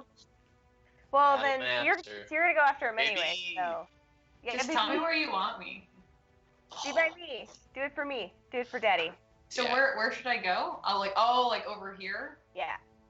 Wait. Up on the stool. On the stool. Get on the stool for Big Daddy Brunner. Brunner, baby. Yeah. So you see, as you kind of like grab him by the chest, you continue staring him in the eyes and just turn him as you walk to the side. You're never letting go. The burning, searing hand still in your chest. Still in his chest. And you expose his back to Thoricus. Is that the end of your turn, Tina? Yes. All right. So the guy here up on the bar is going to take another pot shot at you, Rial, with his his crossbow. Ooh, critically missing. Again, you don't even bother to dodge this time. He's like so scared, just watching like his friends just get eaten by the earth and split in half with axes and ribs crushed. His poor young hands are shaking, and he just doesn't know what else to do. So he pulls the trigger and flinches, and the arrow just shoots right by you. You don't even bother to dodge. And then you see he's like, "Oh, screw this!" and he starts running through this back door. Back door. This guy on the far side, seeing an opportunity, he decides to jump from the table 5, 10, 15, 20, 25, and he's going to run up behind you, Tina, and take a slash with advantage with his scimitar, using Tyrrhenius. In the same way you guys are, moving them around, they get that same. Are you kidding? Yeah, well, there we go. An 8 AC.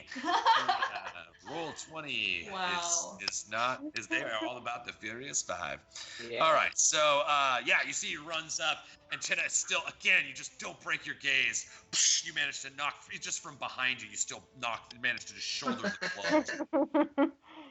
Tyrrhenius I'm sorry, just let me, make sure I'm not forgetting anybody. Yeah. Tyrrhenius' turn. You see he's sitting there like looking at you, Tina. And he's like, no, puppet. No. and he takes 2 swings at you again. But he has disadvantage thanks to Brennor's protective strike. So 11 AC, 13 AC, and 20 AC. Ooh. Yeah, that 20 hits. Okay, so he didn't crit because of the disadvantage imposed by Brenner's protection. And there's also another disadvantage because of her mark on him, and so he's still trying to choose to attack you. Tina, he's here for you. Yeah. Comes down with his scimitar for 8 damage. Pressing in once more, you feel his blade slide into you. That whisper of Tharizdun drawing you to the faraway place again. You start slipping, the light starts falling from your eyes.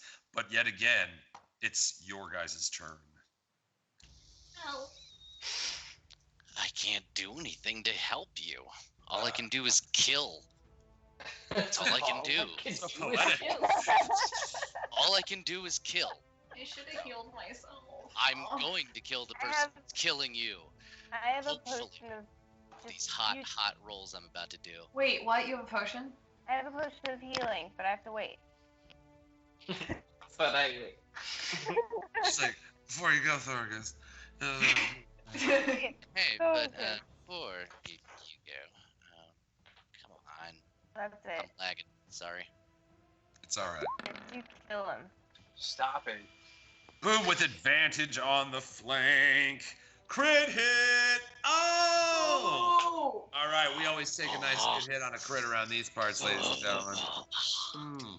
Yes. All right, you blast him for 17 points of damage. He is not dead, but he is not doing great, buddy.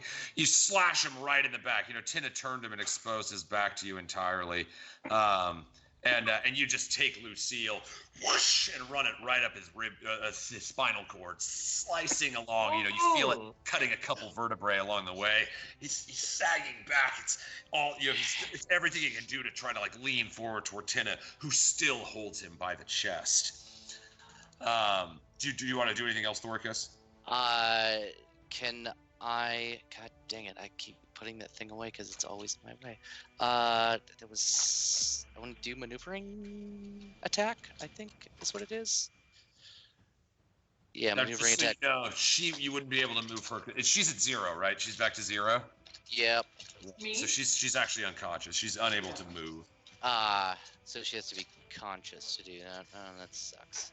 Because I was gonna try and get her away from the other people, but yeah. Damn it. Yeah, then I think that's all I can do, right? Yeah, I mean, you still have a move and a bonus action. So if you have any of those that you want to use, but if not, then yeah, you've used your action already. Okay, then I will. Yeah, I guess can I move up next to Tina on her right? Yeah. If you do, once you move the threat range there, you're going to get an attack of opportunity from him because you're leaving his threat. So are you cool with that? I mean, if you move here, you would be granting Brenner advantage, but he wouldn't get an AOO because you never leave his threat sphere. Right. Well, I was just thinking that maybe... I mean, you can go there. He'll just get an attack on you. That's all. And if he misses, then I get a parry maneuver? Mm-hmm. Oh. Yeah, because you still have maneuver dice. Kind of what I was thinking. I was hoping I could just put this mofo down by letting him get it. He does get disadvantage, again, because he's attacking somebody that is not Brenner. So you see he's starting to swing at Brenner. You're trying to tap the back end of his sword with your shield. Yeah. Okay, me. This is his attack opportunity on you. He misses, so yeah, you load up that parry attack. And it's just a Lucille, right? Yep, yeah, it's just a Lucille attack. You use one of your, superiority dice. Another crit! Crit hit! Thoricus! Not classic Thoricus, but... And at that point in the live show, we'll spin a big wheel and do some crazy stuff. Yeah. All right, so, 15 soon. points of damage. Thoricus, you have something you got to tell me. What do you do? Oh, God. Well... Second crit in a row. Wow. Right. I gotta love that. So as he swings for me, as I'm moving past him, I'm just gonna turn right around, catch his hand, take my Lucille, fucking put it right up in his nuts, grab his Lucille, and shove it straight through his throat. Giving him the double Lucille. Oh, yeah, give him the double Lucille and just staring him straight in the eye.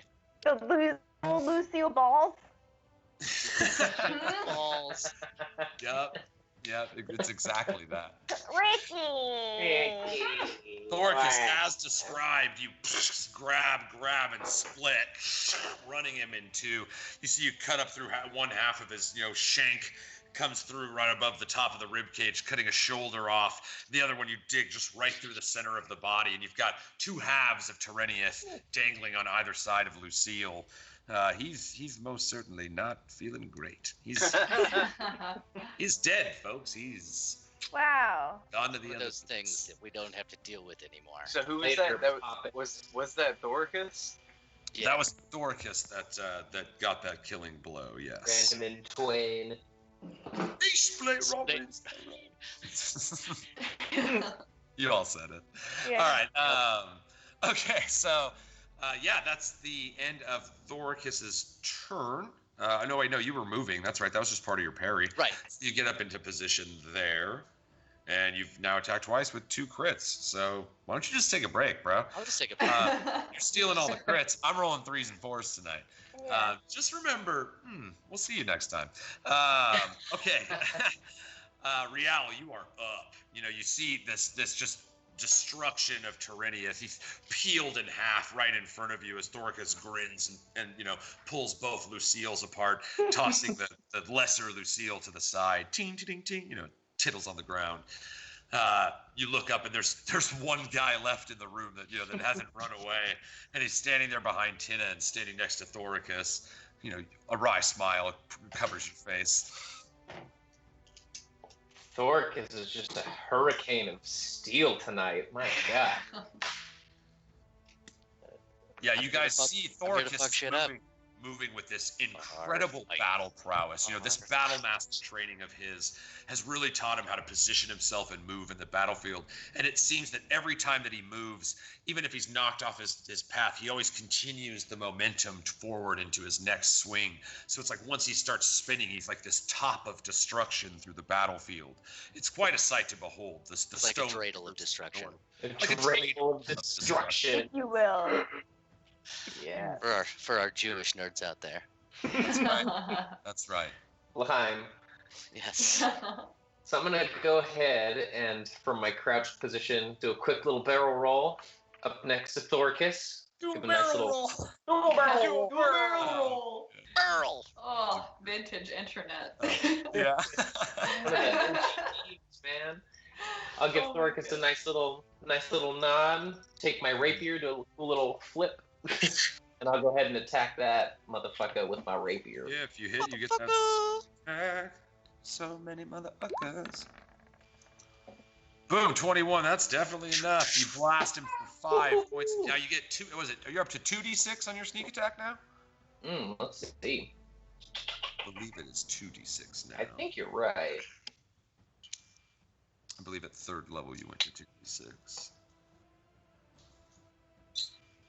Still 1d6 for me, but okay. I'm not sure if we updated. Either way. So, actually, yeah, go ahead and roll 2d6. I'm like super sure. I say now. I'll just remove the second one if I don't like it. You're up to 2d6. 3rd level, 2d6. Nice. All right. Got it. Ooh, another 8 points of damage. So, Yeah. why don't you tell these nameless. lovely people? What do you do? God. Well, I'm clearly inspired. Furious Because this Furious Five. This dreidel of destruction, all of this mutilation around us. I think we all got a little bit of bloodlust going with these motherfuckers. Ooh, yeah. They've taken Tina down almost twice. These are our friends, damn it. Shabbat So yeah, shalom.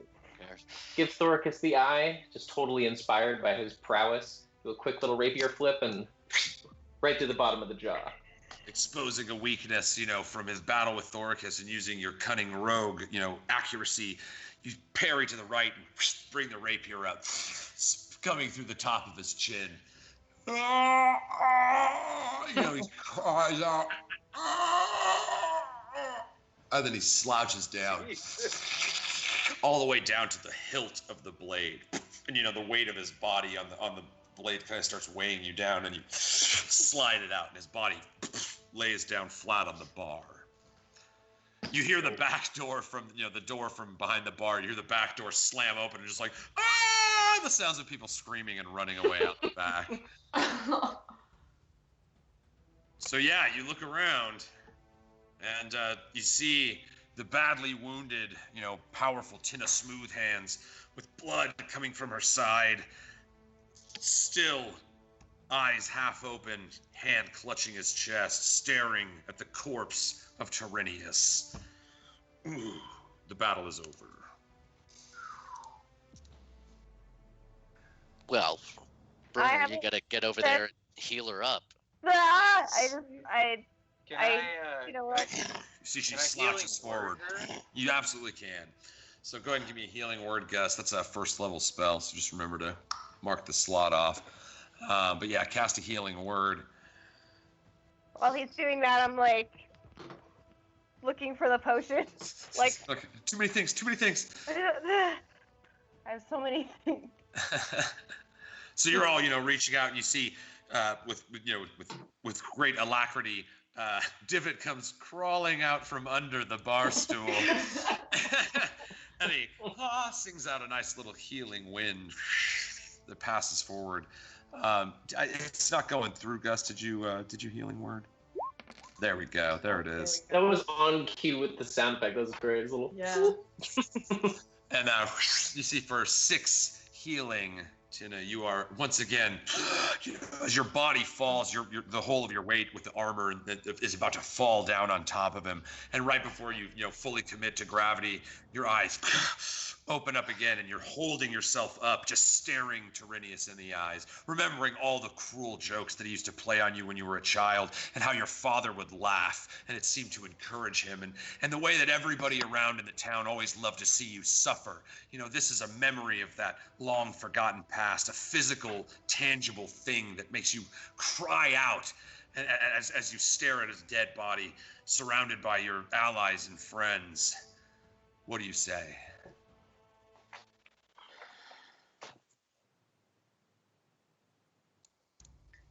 I'm glad to be with you, friends.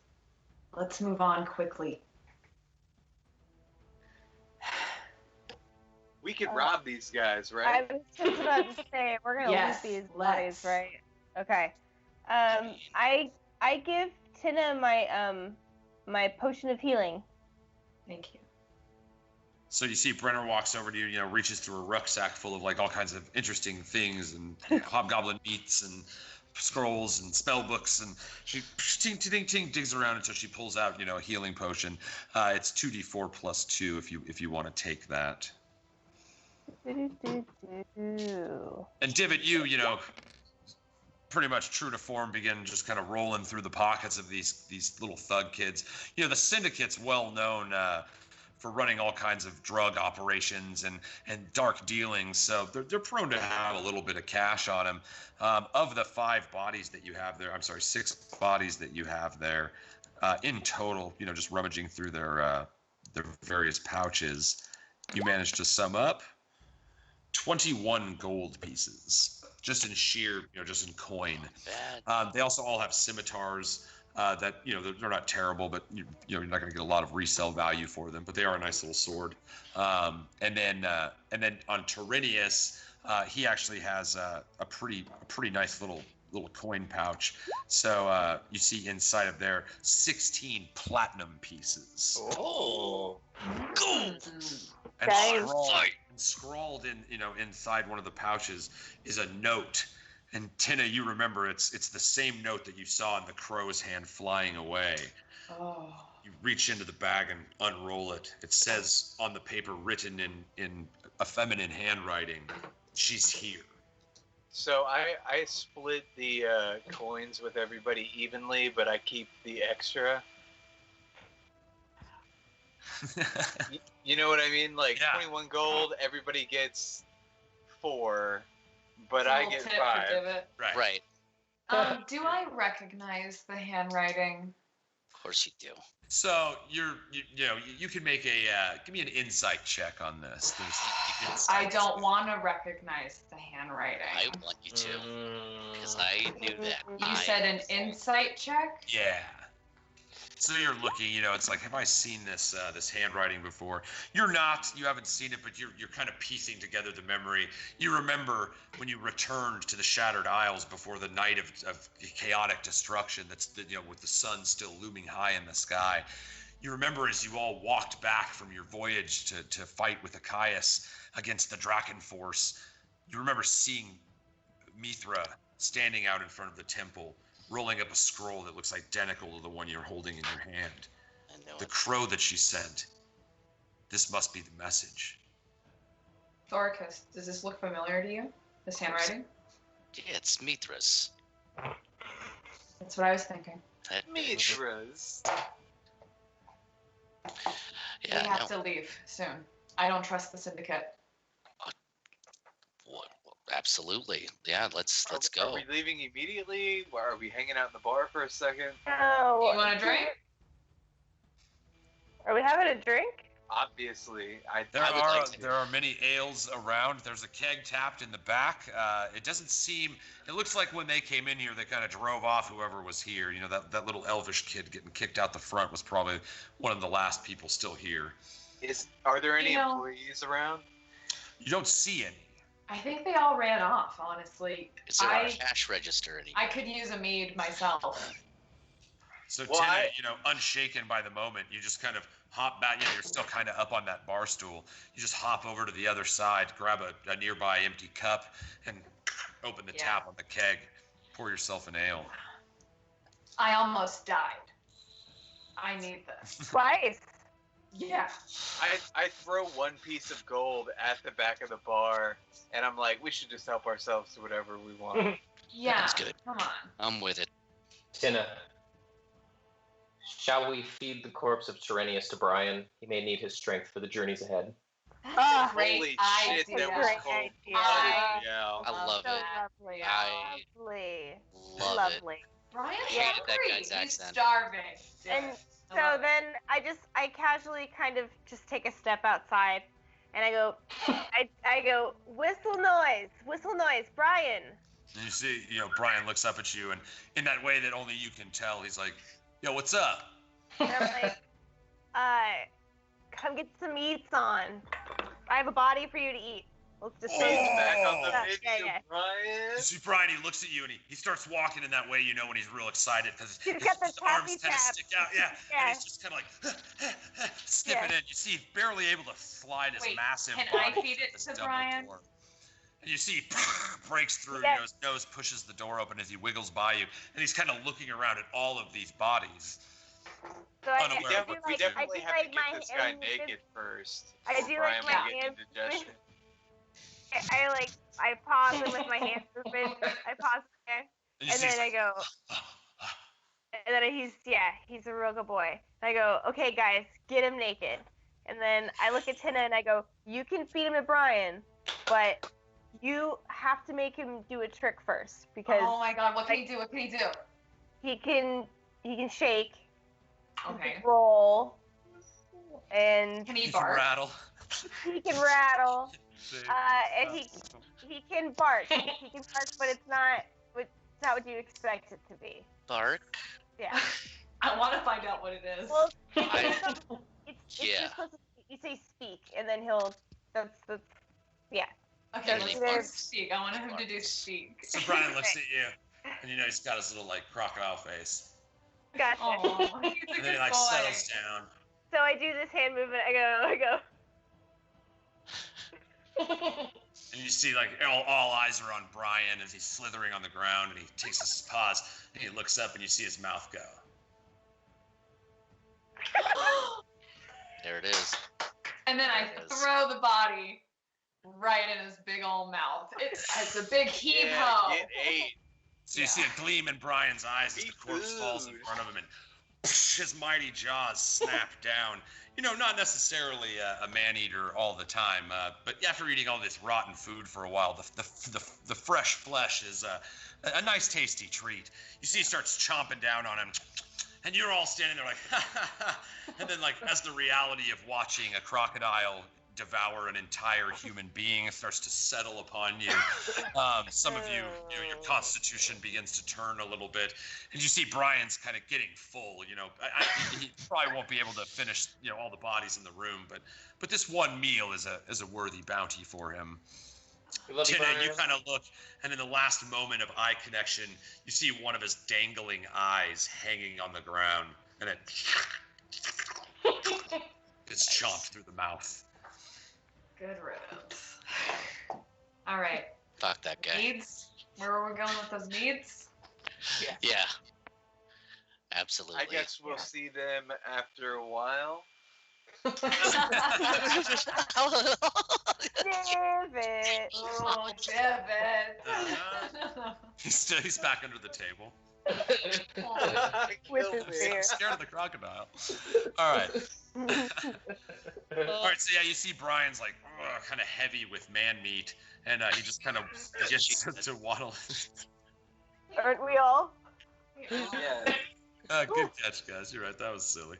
All right, so we're going to take that out. He's just going to go outside and probably sharp some bones and stuff. Yeah, he's gonna take a little sun nap. Yeah, over here by this table, just into the shadow. Yeah, he's good. Excellent. So me and the crocodile unload some bones outside of the bar. What is everybody else doing? We should start. Is everyone okay? Should we heal up? Does anyone need to do anything? Should we start heading east? Is I should heal myself. yeah, that's you should true. definitely do that. You can do that? Yeah. Yes. People would just be healing themselves all the time. Yeah, you're out of combat, so you can do. You can use as many of your resources as you would like to. You have some healing potions. You have some spells. A lot of you, like a Tina specifically, you have more first level spells now, so you can use a couple to heal. Can I ask how long we hung out at the bar? Does it count as a rest, or did we not do that? Your long rest was last night. So far you have not short rested. Short rest would be about an hour right now. So if you guys wanted to turn this little session of ales into a short rest, Gus, you can play your Song of Rest, and you guys can kind of role play out some of these, some of these new discoveries. I would be into that. Yeah, Okay. I think we should kick back and have a beer together, guys. Absolutely. Yeah. Okay, that sounds good. Yeah. All right, so you guys, you all kind of settle up at a table. Never mind. I don't need it. I was gonna use trance because but it's for 4 hours. So never mind. Yeah, that's like you trance. You're like everybody else is short resting, but you're just like meditating for 3 more hours. Yeah. Everyone has to wait for me. Correct me if I'm wrong, but I think while we're taking the short rest and I'm playing the song, everybody gets to heal for 1d6. That's correct. Yes, the Bardic Song of Rest. So while you guys are short resting, the fantastic performer, David, you guys have now seen him perform not 1 but 2 rapturous concerts. One where the crowd lifted him up, and as he glided through their hands, not so much crowd surfing but crowd skating, as the music and the magic from that moment of extreme shift from the magic of the Feywild enhancing his song, and the spectacle of Rial's fireworks and prestidigitations in the background. You've seen him go now, but right now he settles down calm and quiet, strumming a simple melody. This is the unplugged version, if I may. Yeah. The cardigan on MTV Unplugged, if I may. Oh, We nice. just I unwind a little bit about the shit that we just dealt with and watching our friend Brian eat a man. Right. Right. And it's heavy, but Yeah. cathartic. Mhm. Definitely. Yeah. All right, so yeah, you guys are all sitting there as the ales are poured and heavy with the woes of battle. You kind of start looking around.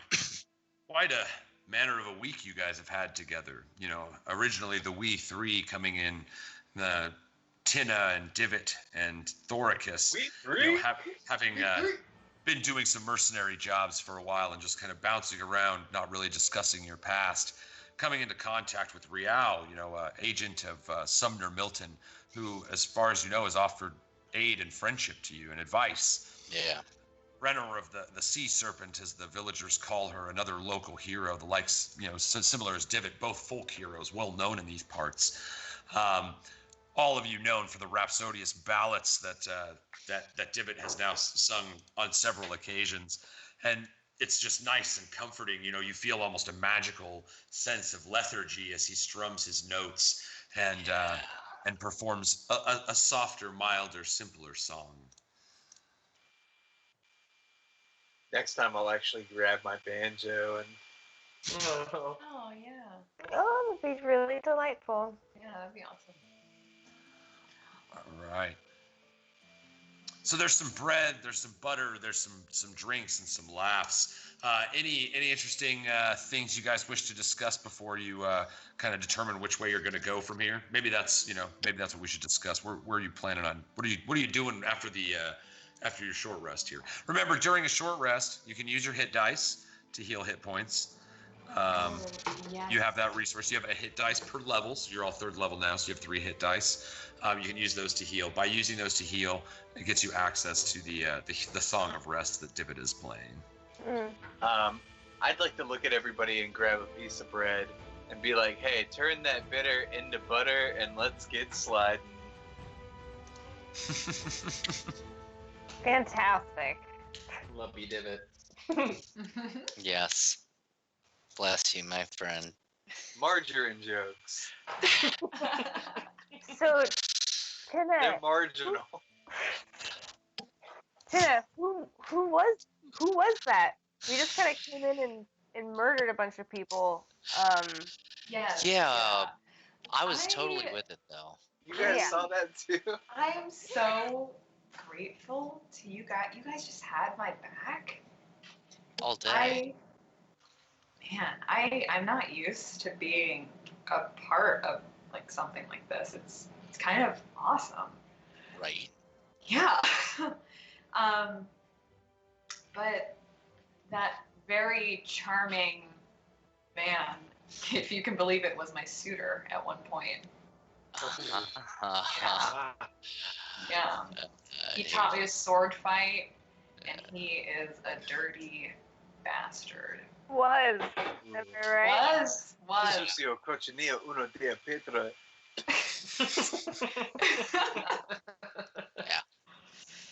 Yeah.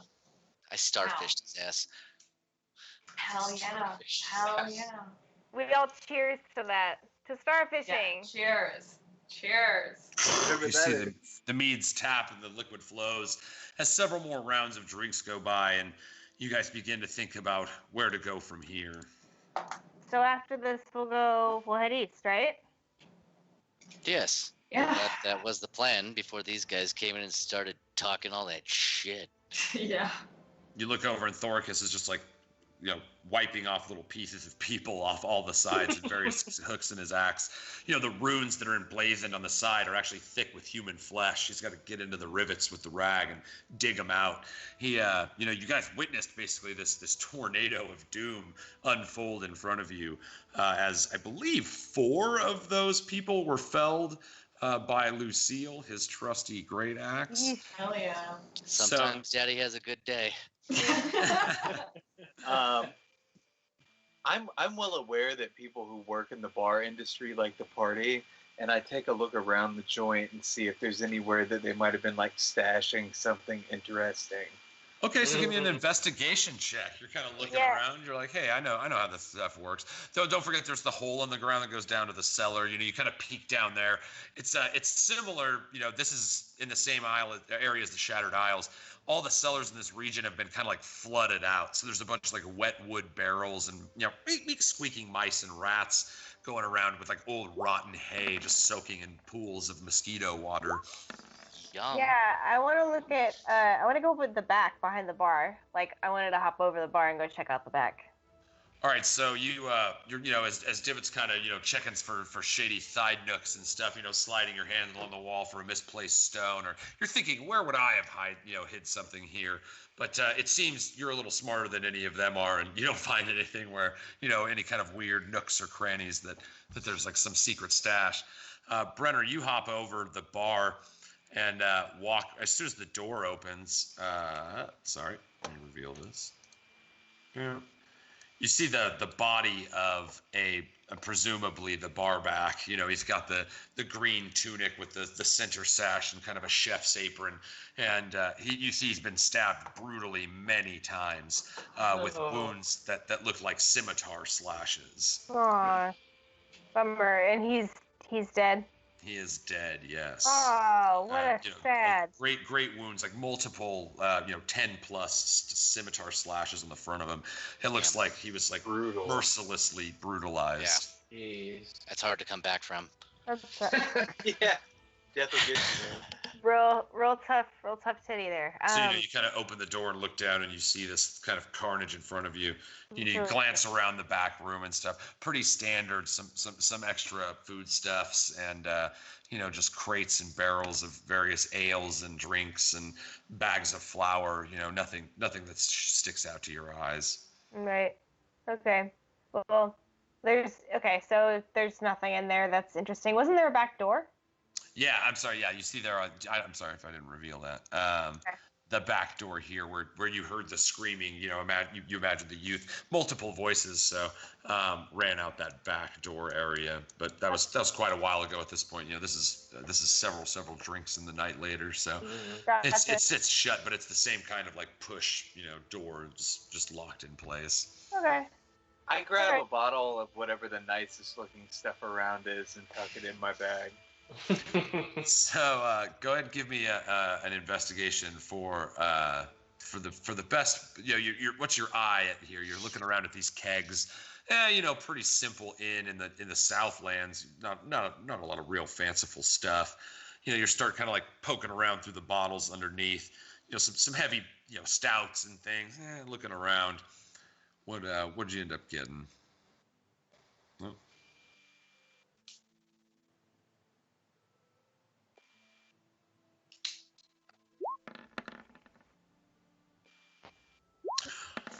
All right, a 13. So you find you're kind of poking around back there. Nothing nearly as fanciful as the magical bottle of elven, wine that you had from before that you gave to Achaeus that caused him to grow as high as, the tallest mountains before completing the ritual and calling down the Fey leaves before the silver rain. Oh, yeah. Nothing quite so fanciful. Oh, yeah, remember that? You pull out a nice bottle of dwarven ale. Pretty rare around these regions. You don't see a lot of dwarves in these parts, but this is a very strong, just dwarven ale. All right, well, I take that for later. Boop. Drop it in your pouch. Suddenly, you hear a commotion from outside. You hear the cry of a familiar voice. Oh, David! Martha. This is Scoutshire. I pop open that dwarven ale and offer some to Martha. Oh. So it's the cry is coming from outside of the. So we have to go outside. So I hop over the bar and run outside. Yeah, All right, so I run to that you hear the voice. cry and you guys burst the door open, and you see standing over by where your camp was, holding a bushel of what would probably have been delivered bread, is Martha, and you see she's surrounded by 4 figures in giant, 3-eyed bear robes. No There's way. 4 of them Stay with away from dark, her. shadowy bodies. They stand at the exact height and gait. You know this figure. This is Achaeus, shadows of the great druid. 4 of them have her in their arms and grasp. They start pulling her into the woods. You hear her cry out, "Help!" And that's where we'll pick up next time. What? All right, Horse guys. shit! I didn't want salmon! Martha Kissing Dowshire twice. is pulling out into the woods before you. And we will Martha. pick that up Dude. at our next show. So thanks for coming around, guys. Happy 420, everybody. I hope you had fun. I know we did. We have some technical kinks along the way. We're just trying to do the best that we can with the situation we got. We hope you had a little bit of fun. I know I had a lot of fun. The cast, you guys were awesome. Thanks to all the incredible artists and people that have dedicated, at this point, crazily enough, hundreds of hours of art and resources, illustrators and graphic designers. We've got some really exciting things coming your way. We wish we could give it to you the way we wanted to give it to you, but I hope that you at least connected with this and had some fun.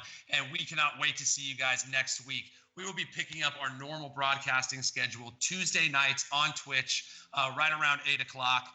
Keep an eye on the WeeDnD Hub page on Facebook for any announcements. We'll also be doing drops at all the Art Hard Studio pages. So thanks for joining us on this kind of weird, wacky adventure. We can't wait to see you guys again. Everybody, lighters up. Have a good night, guys.